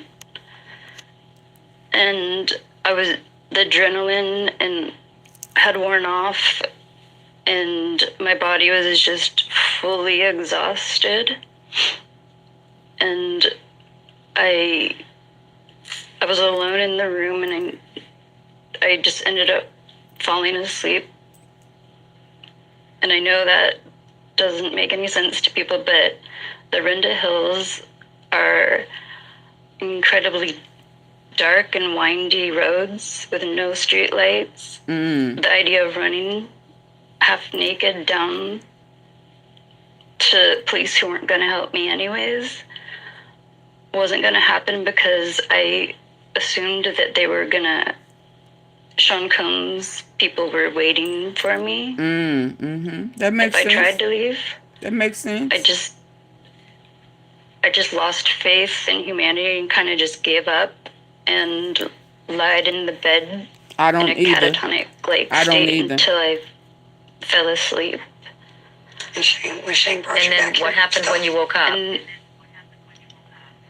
when I woke up, Shane appeared and he gave me back my stuff, and he was pretending like nothing bad had happened. So I just went into a fawning type state and was like, okay, we'll just play the game he's trying to pull so I can get out of here.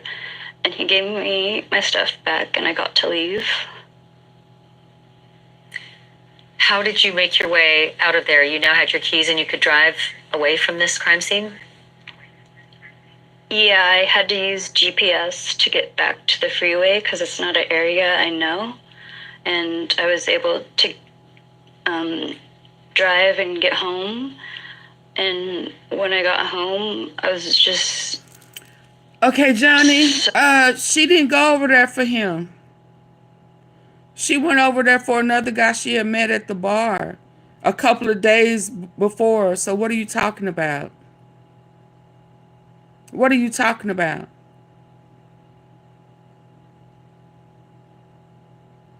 They out on board with him. What are you talking about? She didn't even know he was going to be there. Okay, that's what I'm talking about. So you popping off and you have no idea what you talking about. But you don't believe her. But you don't even know what happened.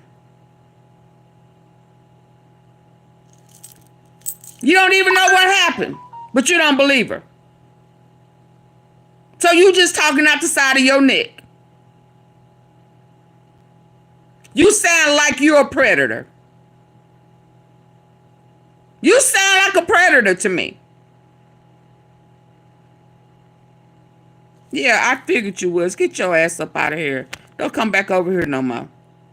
Get your motherfucking ass up out of here. I don't do predators. I don't do predators. Bye. Bye, Johnny boy. Bye.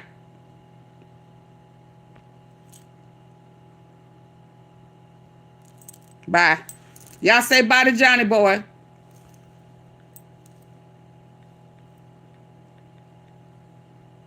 Yeah, you gonna say somebody lying and you don't even know. They all on board. Oh, okay. So no don't mean no to you. No don't mean no to you. You one of them. No means yes to you. So destroyed. I just lied in my bed for 3 days, not eating, not sleeping. I couldn't function like a normal human being. Ashley, the tough question, not just... And here we just heard that assistant say, Diddy say, prove your loyalty. And made him sleep with screw some chick. Yeah, get y'all predator ass out from over here. Any opposing counsel, that would be Sean Combs' lawyers in this case, if it goes to trial.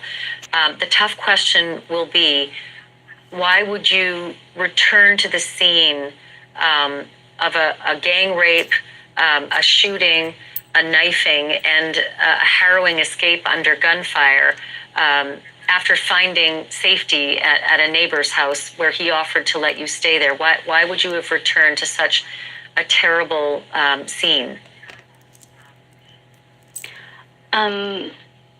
Everybody was gone from the place, and I was not in a headspace where I could trust the neighbor, because I don't know him, and I was kind of afraid to stay in that house. And I had tried to find my keys so I could at least hide in my car. I kind of just gave up on life, honestly. If they had killed me that night, I wouldn't have cared at that point. This brilliant device keeps your home cool in summer, even during heat waves and power outages. It's smaller than a lunchbox, cools.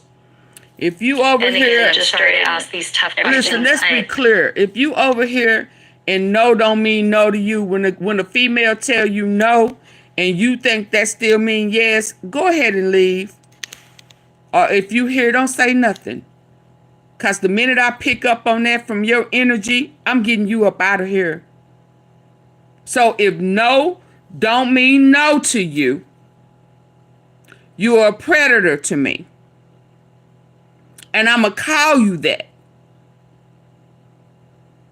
And then I'm going to get you up out of here. So that's my disclaimer.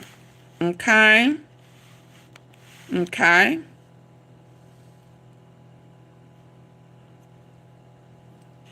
But what they say for educational purposes, but you know, I'm telling you now, up front. I do think that, I was going to say, and I'm sorry that I have to ask these tough questions. I feel like Sean Combs' lawyers will be a lot tougher than I am.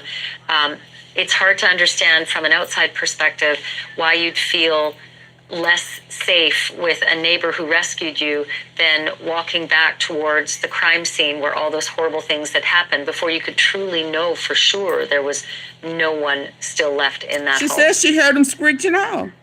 Ashley, I'm going to jump in here because I really feel we're looking at things from a very logical standpoint. You nor I have not been in that situation.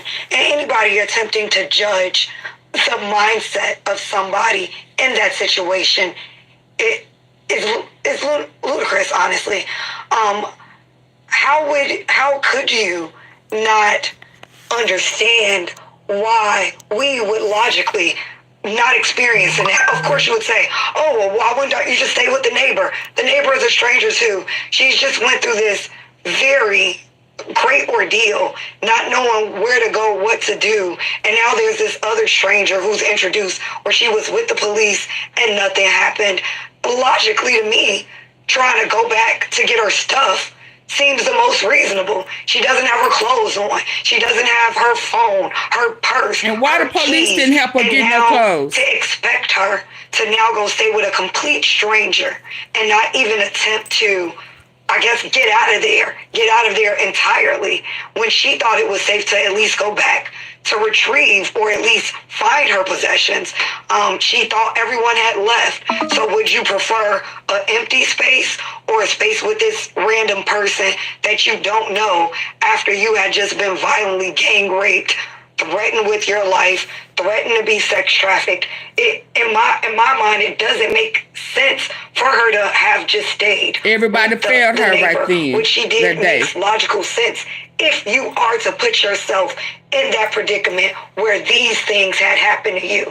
So unless we're going to put ourselves in that mind frame to think about what we would do if this had happened to us, which we can't even do. We can try to imagine it, but there's no imagining it unless you're in it. And anybody who's been in such a severe situation, to expect or to question their logic, I think is unreasonable.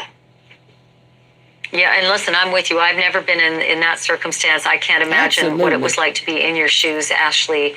All I'm saying is that at trial, all of that sensitivity goes out the window. But let her deal with it at trial, not with you. I'd call her out her name. So you want her to experience it at trial or experience it here? Because these line of questions that you're asking me now will make her not want to go forward.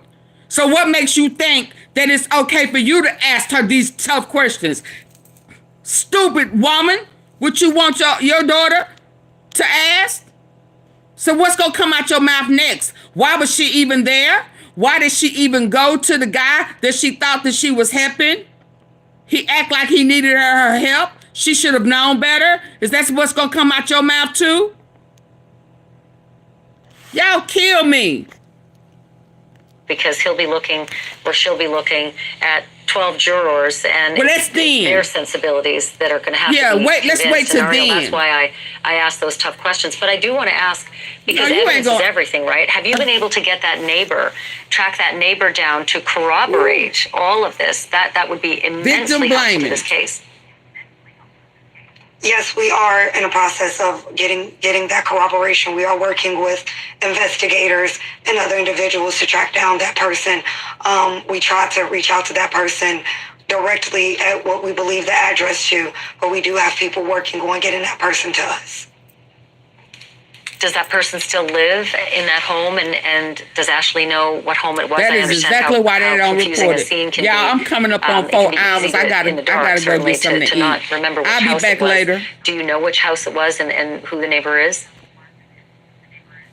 No, we're not exactly sure. That's why I hired PI to get that done. I do know what house it was. Well, not the house. I was talking about the person, Yeah, but the neighbor... know the building. Oh, so she know where that house is. This girl ain't lying. Offered to take me to the hospital. That girl ain't lying. The police. So I couldn't trust him